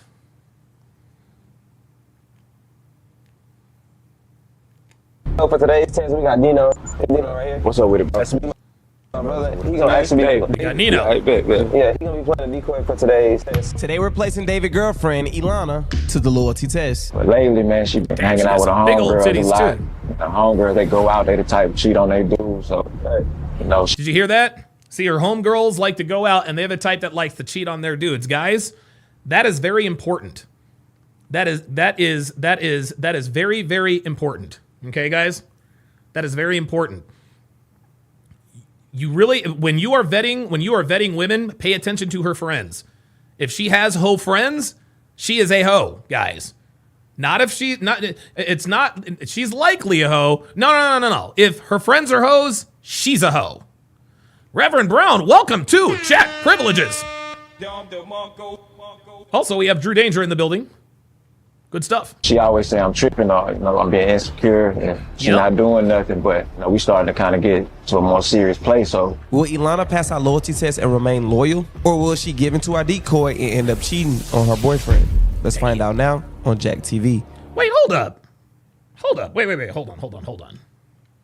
Is this a snow bunny situation? I don't know, but we finna find out. Me and E been together for about 7 months. At first, everything was cool. You know, we together every day, wasn't no red flags. But lately, man, she been hanging out with her homegirls a lot. The homegirls, they go out, they the type to cheat on their dudes. Yeah, she's already cheating. She is already cheating. And even if she passes this loyalty test, this definitely does not mean that she's not already cheating. If he said no red flags, blah, blah, blah, blah, blah. And guys, you have to take that with a grain of salt. True SSJ Havoc says, sup, DS, you see me, right? Yeah, I see you. Yeah, he said there were no red flags, blah, blah, blah, blah, blah. No, it's not that there were no red flags. He didn't know which red flags to look out for. So he can tell us that she had no red flags. He can tell us that she had no red flags all he wants to. I can promise you there were red flags that he just weren't aware of that he missed. So you feel like she'd be like influenced by them and some of the things that they do? Like, what's your take on that? I feel like she could be. Besides that, she cool, man. Everything been good. Besides that, she go out. A lot of times she'll go out with them and she'll make up excuses why she stayed the night with her homegirl, or she could go here, or her homegirl got a. Bruh, nah, that's a wrap. That's a wrap, nigga. Nah, that's it. That bitch cheating for real. Agent Cappy 200 on the Rumble side says, how long was she vetted to? Yeah, right. He said no red flags. Yeah, that he saw. And see, this is why I tell you guys, this is a very good point by Agent Cappy. This is why I tell you guys, vet these women for a period of no less than 1 year. Gentlemen, you need to vet these women for at least a year before you commit. Okay? He didn't vet this woman. He says, yeah, you know, we got together, there were no red flags. Yeah, of course he didn't think there were red flags because he was in that euphoric state of the newness of the relationship, the honeymoon phase. But now that the honeymoon phase has worn off and now she's starting to look at other niggas, now she's going out with her homegirl and making up excuses why she's spending the night. Wow. A party is always last minute, and you know what I mean? So that's what made me feel like something could be going on, but it could be me. I could be tripping. So for today's test, we got Dino. Dino right here. What's up with it, bro? That's my brother. He gonna actually be David. Yeah, I bet. Man, I ain't gonna lie. I really want to test her, bro. So go all the way, you know. I mean, as much as you can. Yeah, you know, push it, cause I want to be sure. You know. I got you, bro. Thanks to David, we knew Ilana had a soft spot for dogs. And honestly, we couldn't come up with a better plan to get his girlfriend to this house. So here's what we did. You gonna tell your girlfriend that you found a dog and you gotta return it. I'm gonna purposely not answer the phone. You could just tell her maybe he at work, or maybe, you know what I'm saying, they just ain't answering right now. You're gonna keep calling throughout the day. I'm gonna finally answer towards the time we're gonna conduct the test, but you gonna be having to go to work. Okay. So you're gonna tell her she gotta bring the dog. You know what I'm saying? I gave David my dog Benji, and he was supposed to act like he just found him wandering around. But since David had to clock in at work later on that night, he wouldn't be able to return Benji himself. Instead, he'll pass the responsibility to Ilana. And with the reward on the line for bringing Benji back, we knew there was a good chance she wouldn't say no. I ain't gonna lie, bro. She love dogs. It's really perfect, bro. Alaskan K says Daylon needs to be on retainer. Yo, that's facts. Yep. That's facts. Like Daylon, dude, we call, what's our nickname for him? Daylon the Diabolical. Yeah, she might not want to give it back though. I ain't gonna lie. Nah, she gonna get my dog, man. So how did your girlfriend react to you saying, you know, go to this stranger house and drop his dog off? What was that conversation? I don't know what's going on with the sound clipping in and out. Right. At first there he is. Yo, that look. That's the nigga you don't want around nobody. Yo, real shit. Real shit. You let this nigga around your girl, that's it. That's a wrap. This nigga will have your girl on her knees. Real talk. He just walks in the door and she fails. Like, dude, honestly, it should be like instant failure. Instant, as soon as Daylon walks in the door, no, that's it. Instant failure. That's it. Nope, sorry. Sorry. Nah, Daylon is diabolical with it. Comfortable with it, but, you know, she loved dogs and she know I had to go to work, so she said she'd do it for me. Okay. So if you got any questions, concerns, let me know, fool. I got you, bro. All right. So we finna go down to the second floor right now. Oh, bitch, this hoe got 3 floors, ho. And that's where we gonna be able to sit and watch everything that goes on. All right, let's get it. For sure.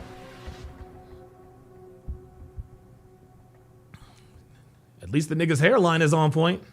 And I told you, bro, I shouldn't have came out here and gambled, bro. You know I don't know how to play that stuff. Oh, he's in Vegas. I lost all my money, bro. I know exactly. Yeah, he's in Vegas. Didn't you? So check your cash app and see if your money hit or not. And then take that money if it hit and go back downstairs and try to win more of your money back. But don't play all of it, bro. Oh yeah, it did hit, bro. I love these I ain't gonna lie, I got 500. But I ain't gonna lie, I ain't gambling this, bro. I ain't losing this time. So if it's saying you got $500, that means you ain't complete all the deals. If you do 10 more, you can obtain the $750. All right, so you saying all I gotta do is play 10 more games and then I get $750? Yes. All right, bet. If you go look at Trustpilot, these are real people who actually did this. I'm not just saying this to say this or whatever. Y'all can make a quick $750 by just downloading apps, completing deals, and signing up for free easy trials. So if you guys want to make $750, all you gotta do is click the link in my description or scan the QR code that you guys see on the screen and start earning money today. I appreciate it. See, guys like this guy, Jack TV, Arlette Amuli, these are black people. Okay? This guy, I don't even know what is his name? This dude is a black person. This dude's a black... Walter, get from over there. Get. Walter. Damn it. Walter, come on. Ugh. Walter, come on, man. Come on, buddy. I know it's warm. I know it's warm. But I don't want you down here, okay? I don't want you down here, little fella. All right?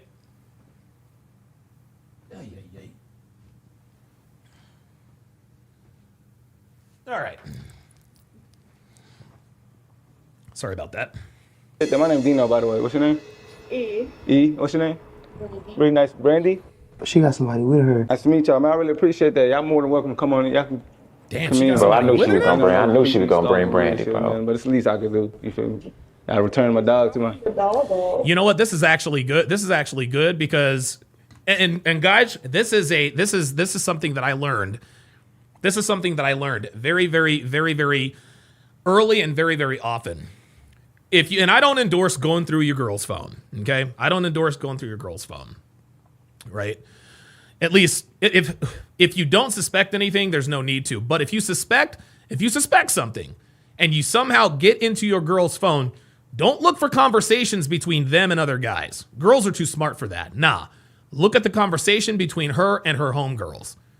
The conversations between her and her girlfriends, that is where the bodies are buried.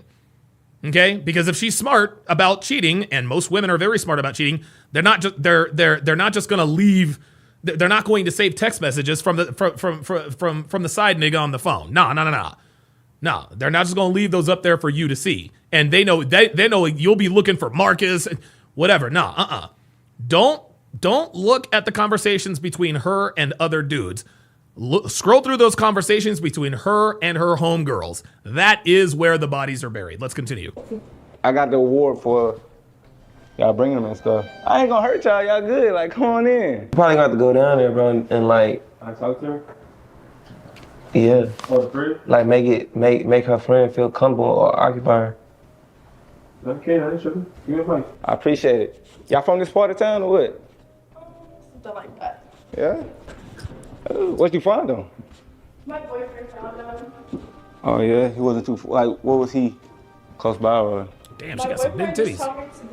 Oh no, they just brought Benji back, fool. Oh, yeah, they just brought him back. Look, see? Oh, she's a fat bitch. Let me get him some. Man, I appreciate that, man. Y'all will. Oh my God, we got a fat bitch. Make yourself at home and stuff, man. Sit down and y'all want anything to drink, anything to eat or something? Yeah, we were just dropping the dog off. Yeah? Yeah. Well, I mean, shit, it's cool. Y'all can chill out. You ain't gotta be in a rush. I know it's probably traffic right now, huh? Y'all in a rush? Yeah, more than welcome. Sit down, have a seat, get comfortable. Right off the bat, we didn't know David's girlfriend was gonna bring a friend, so her coming surprised everyone. She wasn't supposed to bring nobody with. Yo, these are some ugly bitches, y'all. These are some ugly bitches. On top of bringing her friend, yeah, and it does look like a Snow Bunny situation. They both just honestly seemed on edge to be invited in. Dino managed to get them in, but you could tell they were already halfway out the door. Now it's just a matter of whether can Dino make them feel comfortable enough to stick around and actually talk. Bro, I gotta tell you, nigga, I had went back and started playing the games, and I had got it, bro. 750. Yeah. Like I said, Gabe went back and completed 10 deals, and now he got to complete 750. So if you guys want to do the same, click the link down in my description down below, or scan the QR code that you guys see on the screen and earn money today. I could tell if he treat y'all treat him good. See, he walked back up to y'all, so he. Oh, he's a little cutie. Oh, he's a little cutie. Yeah. Hey, my boy back. Yeah. We was in the backyard. It was a hole in the gate. Yo, what are we doing? What are we doing? Fam, dude, these are big bitches. What are we doing? So there's like a couple holes we've been trying to patch up. Put them up. I'll be right back down, bro. All right, bet. Appreciate it, bro. So a couple holes we've been trying to patch up and stuff. He keep getting out. So that time he got out. That was a wrap. But I appreciate that, man, for real. My boyfriend found him at the park. The one right here? Yeah. Y'all was gonna keep him? Yeah. He real though. Tough crowd at first, but but now it seems like they're warm. Yes, sir. Here we go. This is the first sign of trouble. He real though. Look, first sign of trouble.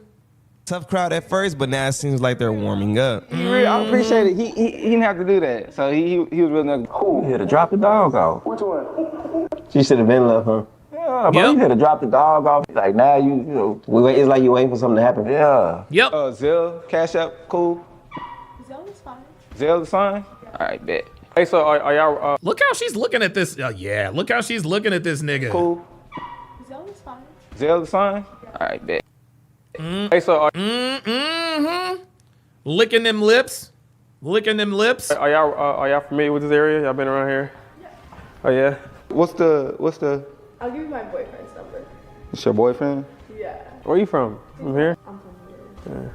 I'm playing. I'm from New Orleans. Why you playing? I can tell you ain't. She like it here. That's why she like it here. What's it? That's what it is. This is a nice crib. That's cool. That's cool. Yeah. It's hard work pays off. That's the name? Point, want to get a tour over or what? David. Actually, I kind of do. Come on, I got you. Look at that. See this? You see this? And here's the thing. Here's the thing. Her whole friend Brandy is the reason why they're there in the first place. Brandy is the reason why they're there in the first place. Here, you want a tour? Brandy's like, actually, I do. Guys, this is why you cannot commit to women who have hoes for friends, guys. They will willingly and wantonly put your relationship at risk. Ay, ay, ay. Did he? I don't want to leave my friend, you know. What? Man, she's safe, bro. You ain't got to be like that. She good. Bring her back. Well executed, and just like that, Gabe carved out some alone time for E and Dino. I don't think I'm weird. Did he tell you the amount? Was it a certain amount that he didn't say? I mean, that's like my son. So he family. So I'm gonna give him a cool little reward. Yep. J-Mont says Wingman 101, divide and conquer. Yeah, there you go. He didn't have to do that. All right.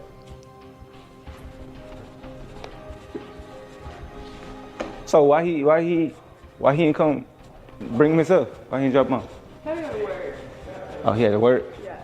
Okay. Shit, so he sends his treasure to a stranger's house. Something like that. Couldn't have been me.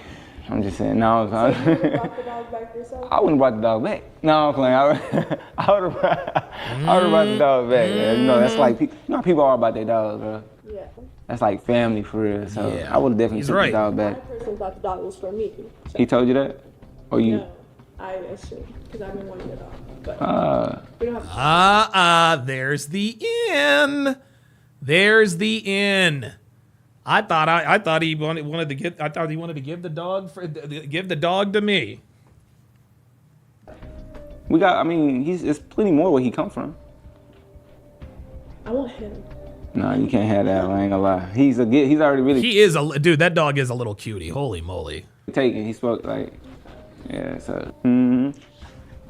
How long you been? Y'all been thugging? 6 months. 6 months. There you go. There it is, guys. There it is, guys. 6 months, guys. 6 months. This is why this woman is in another man's house. This woman is in another. She should have dropped the dog off and left. But now you can see her body language is starting. And she's still closed off, but her body language is starting to reveal that there could be some mutual interest. Happily into it. That's cool. I remember when I first started my relationship. Like 6 months is the fun part of the relationship, though. But that's cool. That's cool. Okay. I see. Well, it's cool. That's your best friend? This girl is a ratchet. Dude, this white girl, I don't even know her nationality. But whatever the white girl is a ratchet. Dude, this white girl is ratchet as fuck. Dude, like she's not even feminine. She sits like a man. It's cool. Look, all this head. Look. That's your best friend? Everybody like that? For real? Yeah. How long y'all been? Like 6 years. Yeah, I'm 6 years. So who's the trouble one? Like you, I can tell. Why you say that? You like you don't take no shit, but you be on some crazy shit. Who? Which is worse. Which one? Right here, Brandy. Reverend Brown with the $2 super chat says, old girl got some huge yams, bruh. See, here's the thing, though. Here's the thing, and I know, and guys, we've heard this before, but big tits on a fat girl is like a skinny dude with a six-pack. It doesn't count. It don't count. Man, she's got some big-ass titties. It don't matter if she's fat. Of course she's got some fat titties. She's fat. Look. This is the only time it counts when a woman has some big titties. Hold up. Oh, wait a minute. Not that one. Well, hold up. This is when it counts. That's right here is when it counts when the woman has large breasts. Okay? If a woman has big tits, it only counts if she's in good shape. Or if she's not fat. If she's fat, it don't count. Sorry. Where the fuck did it go? Oh, there it is. Is like she really, not crazy, but more outgoing than you are. You more kind of conservative because you willingly took a tour around the house with a stranger. He could have taken you upstairs and threw you off the top. No, damn. No, he's messing with y'all. We ain't trying to scare y'all. Right? But that's cool. Okay. Y'all ain't have nothing to do. Yes, we came here. No, I'm saying after this. Y'all don't be going out or nothing? Sometimes. She has to drag me out, but... Why should I drag you out? She's lying. Oh, shit. Did y'all see that? She has to drag me out. My boy said, Stop the cap. Stop the cap. He picked up on that immediately. Look at this. She has to drag me out. He's like, no, that's cap. No, I'm saying after this. Y'all don't be going out or nothing? Sometimes. She has to drag me out, but... Why should I drag you out? She's lying. Look. Because if a girl says that that's cap, bro. She has to drag you out. Oh, cap. Look, she say she drag out. This is what I'm saying. She Brandy drag out. You in a relationship too? Me? Of course not. Oh, that's why. you single? Okay, what about you? Oh, she's in a relationship? Yeah. Okay. That's the one that found the dog. Oh, okay. I didn't know. Okay, I didn't And know. he told me to bring the dog here. Oh, okay. All right. Yeah, and you still there. That's cool though. And they're still, and guys, again, they're still sitting here laughing. Why do you think I'm the troublemaker? Why do you think, oh, she has to drag me out? Nya. This is all bad, guys. This is all bad. Single though? Okay. You single, ready to mingle? There you go. That's a yes. There you go. I feel like she acting different around Brandy, bro. Yeah. Because she normally wouldn't even be happy. Right? I feel like right when she got the money, she should have left. Josu Rodriguez, is that Hosu or Josu? So, sir, I think what is going to happen is that all normal black people are going to have to stand up and fight the niggas. Man, you might be right. You might be right. Honestly, you might be right, man. Right, but there's nothing else to talk about. Not you, her. I seen you somewhere before. Dude, this is, bruh. I don't like this body language, That's what I'm talking about. Watch how she leans back. Not you, her. All that sass. I seen you somewhere. I'll be outside. Are you gonna go to? I'll be outside. Yes, you do. I do sometimes. She just likes to stay out till like 4 in the morning. I'm like 12 a.m. I'm ready to leave. Oh, okay. I'm not the hoe. She's the hoe. She's the one that likes to stay out until 4 in the morning. I'm back by midnight. Oh, okay. Well, never mind. Loyalty test passed. It just get started though. That's just me. That's cool. Y'all seem cool though. Like I like that. Like girls don't really be like that. Girls are so catty now. So that's cool. You gonna fight for her? You'll fight for her? Yeah. No, you won't. You'll take a bullet for her? No. Go get the gun, Gabe. No. How scared of her? I'm just You gonna scare him. He play so much. I'm just playing, bro. I'm just trying to break the ice and shit. Look. All like brothers? Or? Yeah, that's my brother. Okay. Don't we look alike? So whose house is this? So whose house is this? Whose house is this? There we go. Whose dick do I need to suck? Translation. Whose house is this? Translation. Whose dick am I sucking tonight? Why does that matter? No, I'm playing. It's my house. Yeah. But that's my brother though. So what do you do for work to like? Look at that. And now the girlfriend is now asking questions. So what do you do for work? What do you do for work so that you can afford this house? Here we go. Yeah. But that's my brother though. So what do you do for work to like afford this house? I mean, really, I'm into real estate. But I got other little side things I like to do. You know, your money makes you money type shit. So see, this Brandy, bro. Brandy looking, bro. Got the watch on. And this Brandy looking. Really get into that kind of stuff. You feel me? But How old are you? You don't mind me asking? I'm 30. You're 30. And you? I'm 24. 25? Yeah. 4 or 5? I'm 24. You been drinking? 24. That means. Okay, so she's okay. So Brandy is 30. What's her name is 24. Okay. Brandy is 24. So 18. So Brandy became friends with this 24-year-old woman when she was 18 years old. Ay. Drinking? I only had like 3 mimosas. Okay. Yeah. I only had 3 mimosas. You're a drinker. Yeah. I can't drink a lot, you know. I get drunk fast. I'm lightweight. Oh, okay. Yeah. Well, we got to see. I'm gonna have to see if you can. You drink too?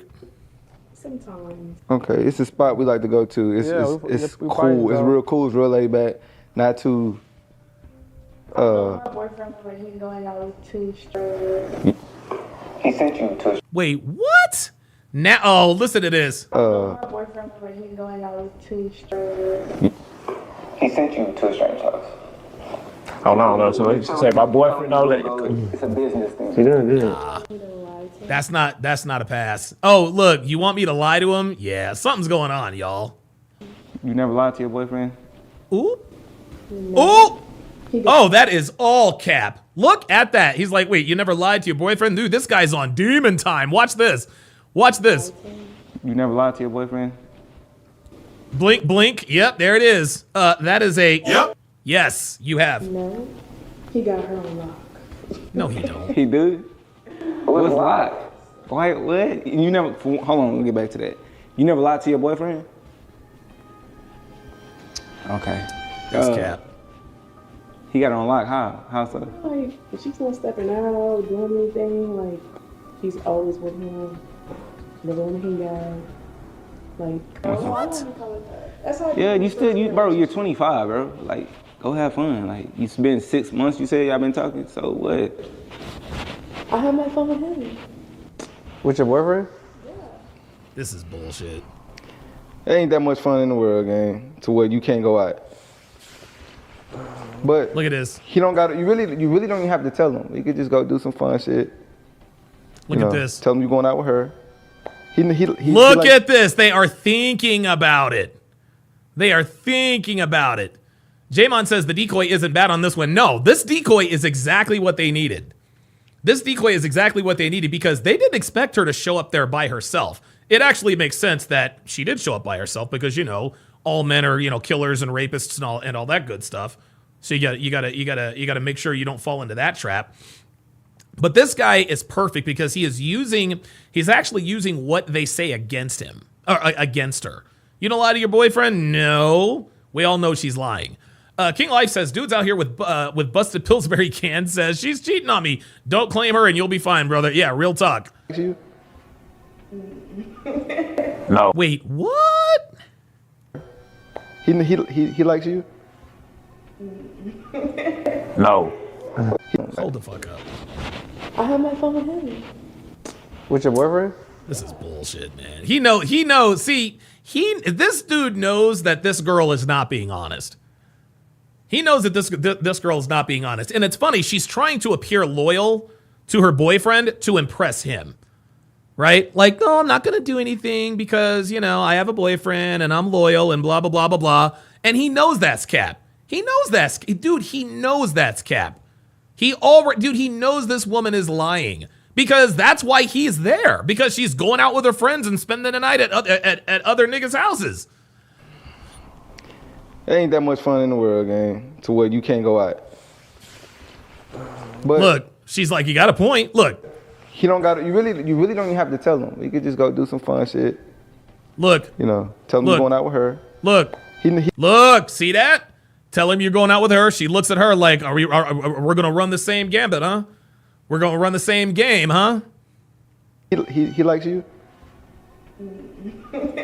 No. Hell no. Hell no, he don't like her. You feel like you don't like her? No, I don't. You don't like him first? Why? I feel like she should come out, meet new people, you know? I think she should come out and meet new people. There it is. That's why he doesn't like Brandy. Because Brandy, see guys, this is what we mean when we say single women keep women single. You are seeing that in action. You're seeing that in action. She showed up with her single friend. Her single friend got talked into going into the house. Her single friend got talked into going on this tour, isolating this woman with a dude that is not her boyfriend. And now here we are.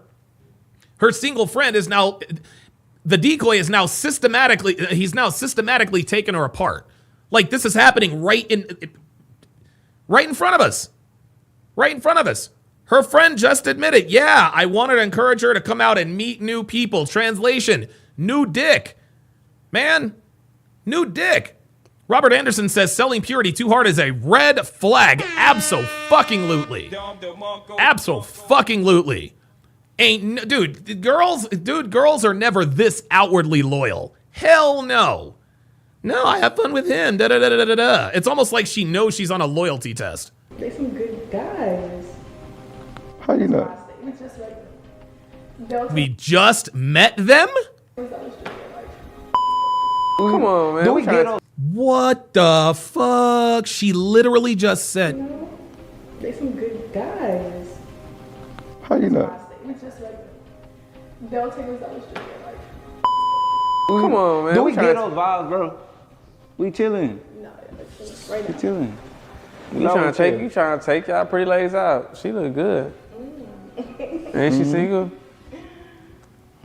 She's smiling too. Like she ain't stop smiling. She came from here. Look at her. You can relax a little bit, like chill. What you want to watch TV or anything like that?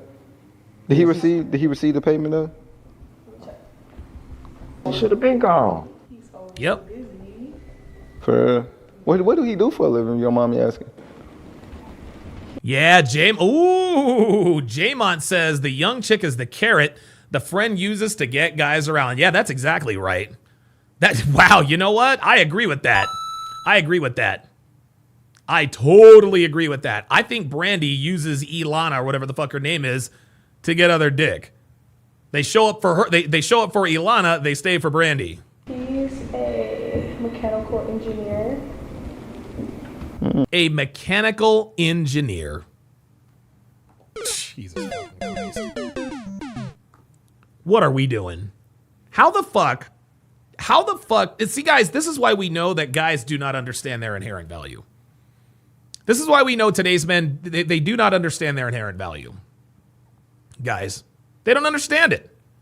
They don't understand it. This dude is a mechanical engineer.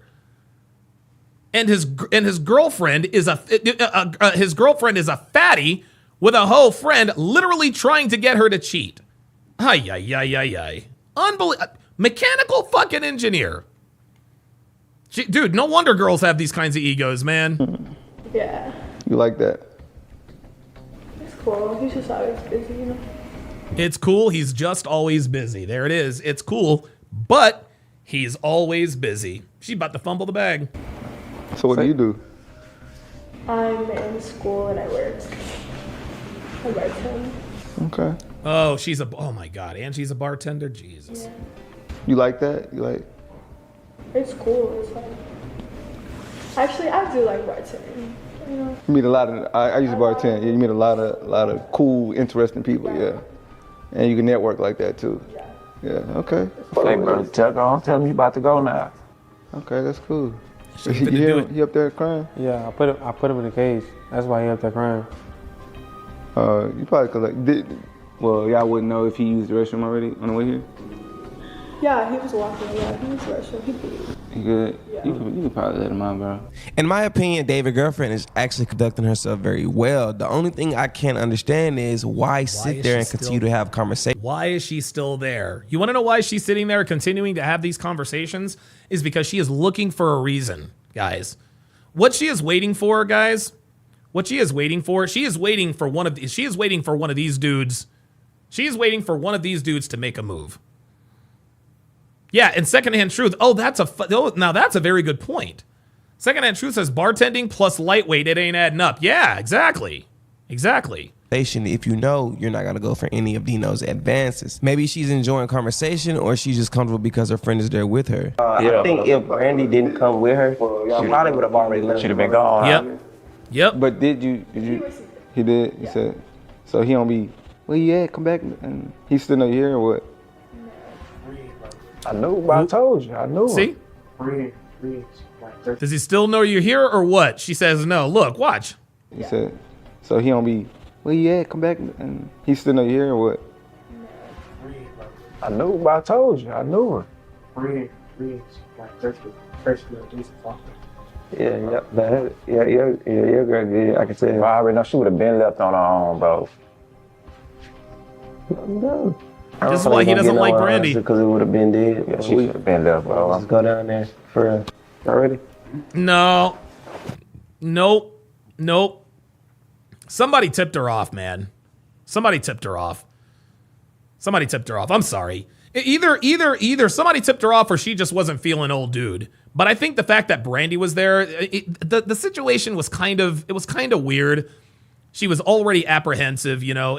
I don't know.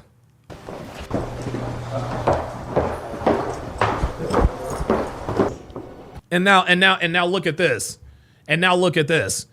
He is now going to reveal that she is on a loyalty test. He's not going to reveal that she's on a loyalty test, so now she's definitely going to step out on him again because she thinks, oh, he trusts me now. I just passed this loyalty test. David, what are you doing here? I put you on a loyalty test. You passed. You did good. I'm proud of you. What is this? She's going to be mad as hell. So the whole entire time, the whole entire time you've been on a loyalty test. None of this is real. The dog was never lost. It was my dog, and he reached out to me because he wanted to put you to the test. And I had to see you. Lord, I had to see, I see your friend. What you mean? You the problem? Like she got it. Here we go. It's not true. I've been knowing this whole time. Look how she's looking at this man. Look how she's looking at this man. This is unbelievable, man. It's not true.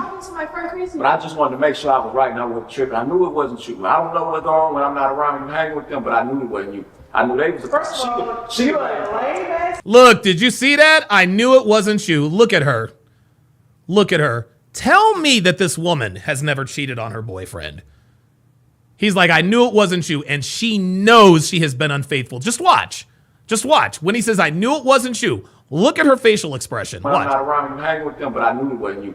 I knew they was right there. She's like, okay. Look at this. Look at this. Looking right at the camera. Looking right at the camera. Low ass nigga. He's not a mechanic. She with me. He works at the front desk. You're not a mechanic, so why you keep fucking with She with me. We good. She the problem. She gotta go. Okay, you're supposed to her crazy. This is my friend. Look, everything else. I know you for 6 months. I know her for 6 years. Okay, and you don't see. Dude, this is crazy.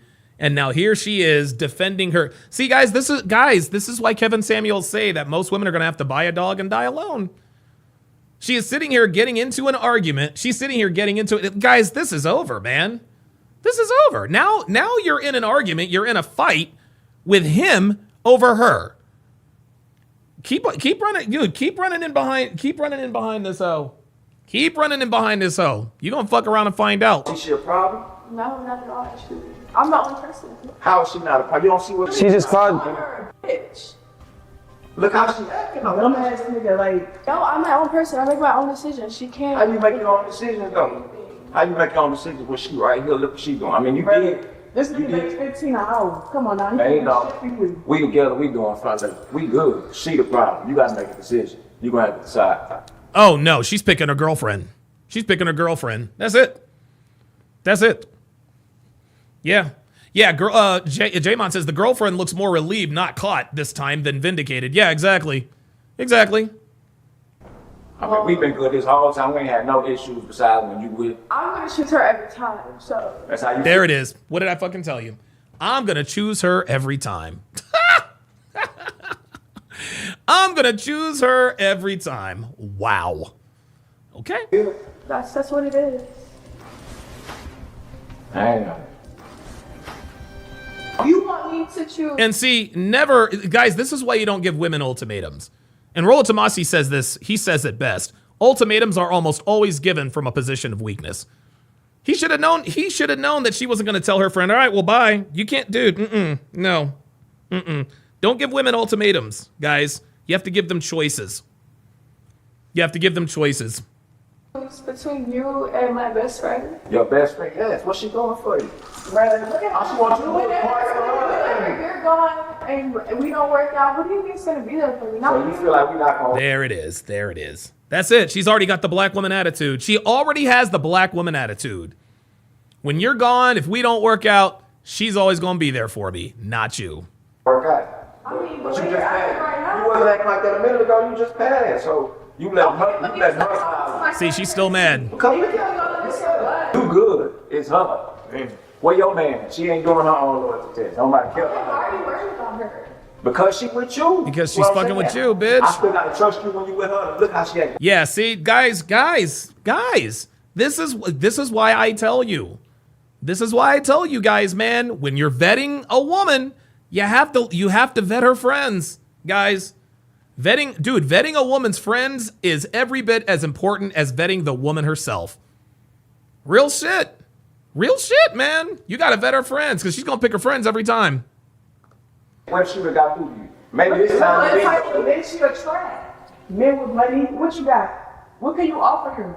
And she make her own choice. That's what I'm saying. Look how she think. This what she want to be around? Yeah. Man, you gotta make a choice. It's me or her. You gotta make a choice. We here. You got all these people here. You let me know right now what it is. It's me or her. So for the last time, you're gonna ask me to choose between y'all. I already asked. All right, well, I'm telling you, it's her. Okay. That's what you want to do? Yeah. Hey, look, bro, she made her decision. You want to get on this? Yeah, shit, Come on, y'all can go. We can come up. We can go ahead and go. So what y'all gonna do though? She already made her decision. That's what you're She already said. So come on. I did. Come on, y'all. We can go ahead and go. It's cool. All right, now. Come on. When y'all fall out, I'm calling you back. Do you not understand what you're doing? Why do you? Like, whole bitch. Why do you speak? Are we still in high school? What is this? What you mean? Look, I had to see for myself. You loyal, you passed. It's on you. Okay. You got to make a decision. I'm here. What made you start talking to my friend crazy like that? Because whoa, what made your friend start talking crazy to him like that, guys? This is why you vet women for a period of no less than a year. This is why you do it, man. This is why you do it. She doesn't love nor does she respect him. And you want to know the interesting thing here is the reason why she didn't take the bait. The reason why she didn't take the bait from the decoy has nothing. Dude, it has nothing to do with her loyalty. She did not pass this loyalty test, guys. She didn't pass this loyalty test. She didn't pass this loyalty test because now she's talking to him as though she got caught cheating. Nah, that's a wrap, man. I've been feeling like this the whole time. That was the problem. All right, I'm ready to go. Let's go. Let's go. You got it. All right, that's what you want to do? You got it. You want even this today.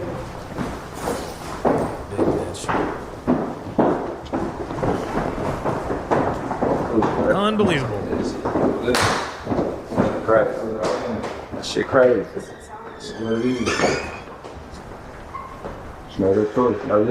Unbelievable. I feel like, how long has she been friends with her? Oh, they've been saying 7 years. Man, that's like her best friend, bro. Yeah. You know what I'm saying? I've been telling her from the beginning she the problem, bro. I knew it. Even when I told her, I'm telling her, I know it ain't her, bro. No, it is no. See, that's where this dude is wrong. That's where this dude is wrong. They're both the problem. They're both the problem. See, this is what he's using for cope at this point, guys. At this point, he's using this as cope. No, it's not her. It's the friend. No, man. Nah, bruh. Every woman's a slut if you meet him on the right day, man. Ramiro says getting with a big girl was already an L. Yo, dude, she didn't even look good. Ugh, God almighty. I know she loyal. I can tell, you know what I'm saying? No, you can't. That bitch ain't loyal. That bitch has cheated on you before. Just because you saw, and see, that's the thing. That something tells me, I don't know, something tells me she knew she was on a loyalty test, man. Something clued her off because that was way too much loyalty. No, I have fun with him, my boyfriend, da-da-da-da-da. And then as soon as he comes out, now she's talking crazy to him. Nah, sorry. But it's your friend. She definitely go out there when you want to chill with, problem, complain. But that's your best friend, though. She care about you. She's going forward, though. I do. Making it weird that she had boyfriend and stuff, like. Man, she letting them girl have too much influence on her. That's what it is. I've been saying that from the beginning. So do you normally like argue with her friend? Yes, bro. Like anytime she run, if it's just us, she called her. Why you with him? What y'all doing? You need to come here. Woo, that nigga lame, this and that. I be trying to let her make it because that's my girl best friend, but bro. So you, bruh, I'm telling you, they're both the problem. There's a reason why, like, this guy's he's not doing the math. The math isn't mathing with him. He keeps, like, this has been her best friend for 6 years, fam. They are the same person. The difference is one was in a relationship and the other one is single. That's the only difference. These bitches act the same. Dude, it's the same bitch. In a relationship with both of them. Both of them, bro. She got to say in everything we do. Yeah, bro, she just kept saying, lame, goofy. You ain't even talking to her. Bro, I'm not even speaking to you. And if I really could get disrespectful, you know what I'm saying? But I'm putting her on blast, you know. You know what I'm saying? Yeah. And now now he thinks that he actually has a loyal female. Jesus. It's unfortunate that it went the way you wanted it to go, but still didn't go the way you wanted it to go. So yes. Right. It went the way he wanted it to go, but she did not pass that loyalty test. I'm sorry. Shit. I ain't gonna lie, bro. I don't even know how to feel about it. Sure, I appreciate y'all, though, bro. No, sir. Bro, you good dude, bro.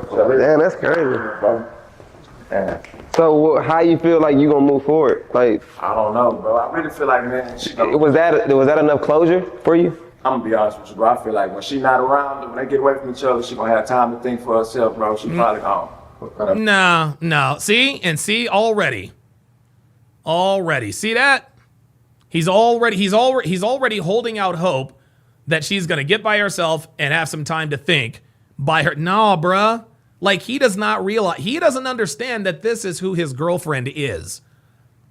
Okay, the reason why she is still here, the reason why Brandy was still his girlfriend, or is still his now ex-girlfriend's best friend, is because they roll like that. Okay? Girls who are best friends often have, dude, it's like girls can't be best friends if one is in a relationship and one is not. And if for it to be a good relationship, it don't matter. It doesn't work that way. It doesn't work that way. This guy, E. Jones says, nope, that's cope. That's absolutely cope. He actually thinks, nah, man, the Brandy's the problem. Ilana, she's a good girl. She's a good woman. She's, she's loyal, blah, blah, blah, blah, blah. Nah, bro, that bitch ain't loyal. That bitch ain't loyal, man. Nah, man. Nope. Yeah, bro. She gonna be talking different when she not around. She doing all that because she with Brad. She don't want to put her on blast. She the one in the wrong.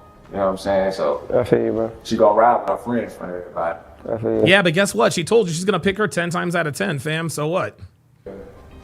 Well. All in all, E passed the test, just not in the way David wanted. She ended up choosing her best friend over him, and yeah, it kind of backfired. But let's not ignore one thing. Brandy wasn't even supposed to come with to drop the dog off. That little twist could have changed everything for better or for worse. I'll let y'all be the judge of that down below in the comments. Can't wait to see you guys in. All right, let me read some of these comments here.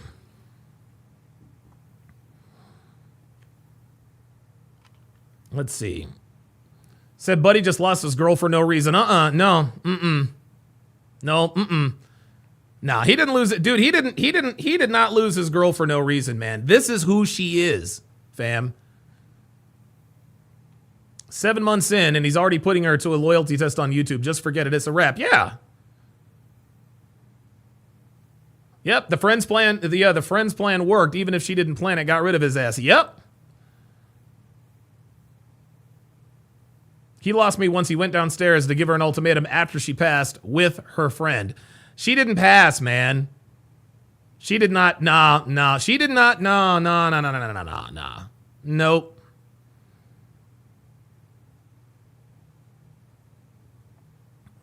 Yeah, this is bad. I don't think these people. Wow. Samuel. I cannot pronounce your name, so I'm going to call you Samuel AA. Says, watching live from Ghana. Wow. Okay. E. Jones says, friend or no friend, she's not loyal.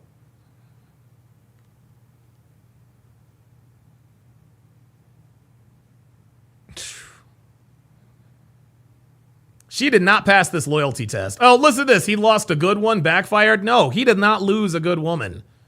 He did not lose a good woman, man. Yep, she stayed because she was with her single friend she was support at that point. He's more worried about the friend than the girlfriend.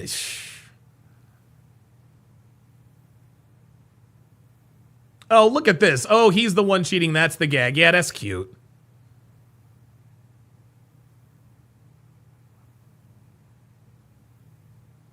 He's a narcissist?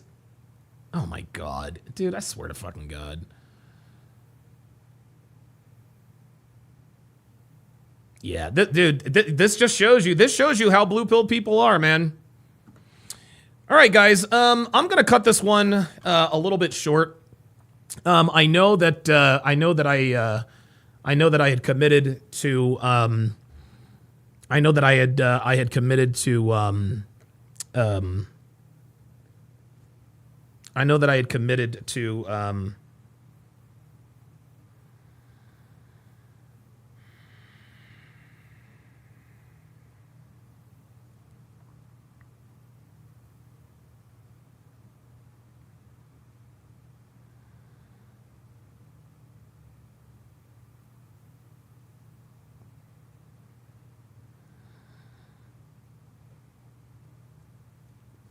I know I committed to reacting to Pearl and Andrew. I'm gonna have to put that off until Monday. I just got some pretty not just, but right when the show started, right when the show started, I got some pretty disturbing news about Thor. I'm not gonna tell you guys what it is or isn't. So I'm gonna give Glenn a call. I'm gonna give Glenn a call and see what's going on. So thank you guys for watching. We'll see you next time.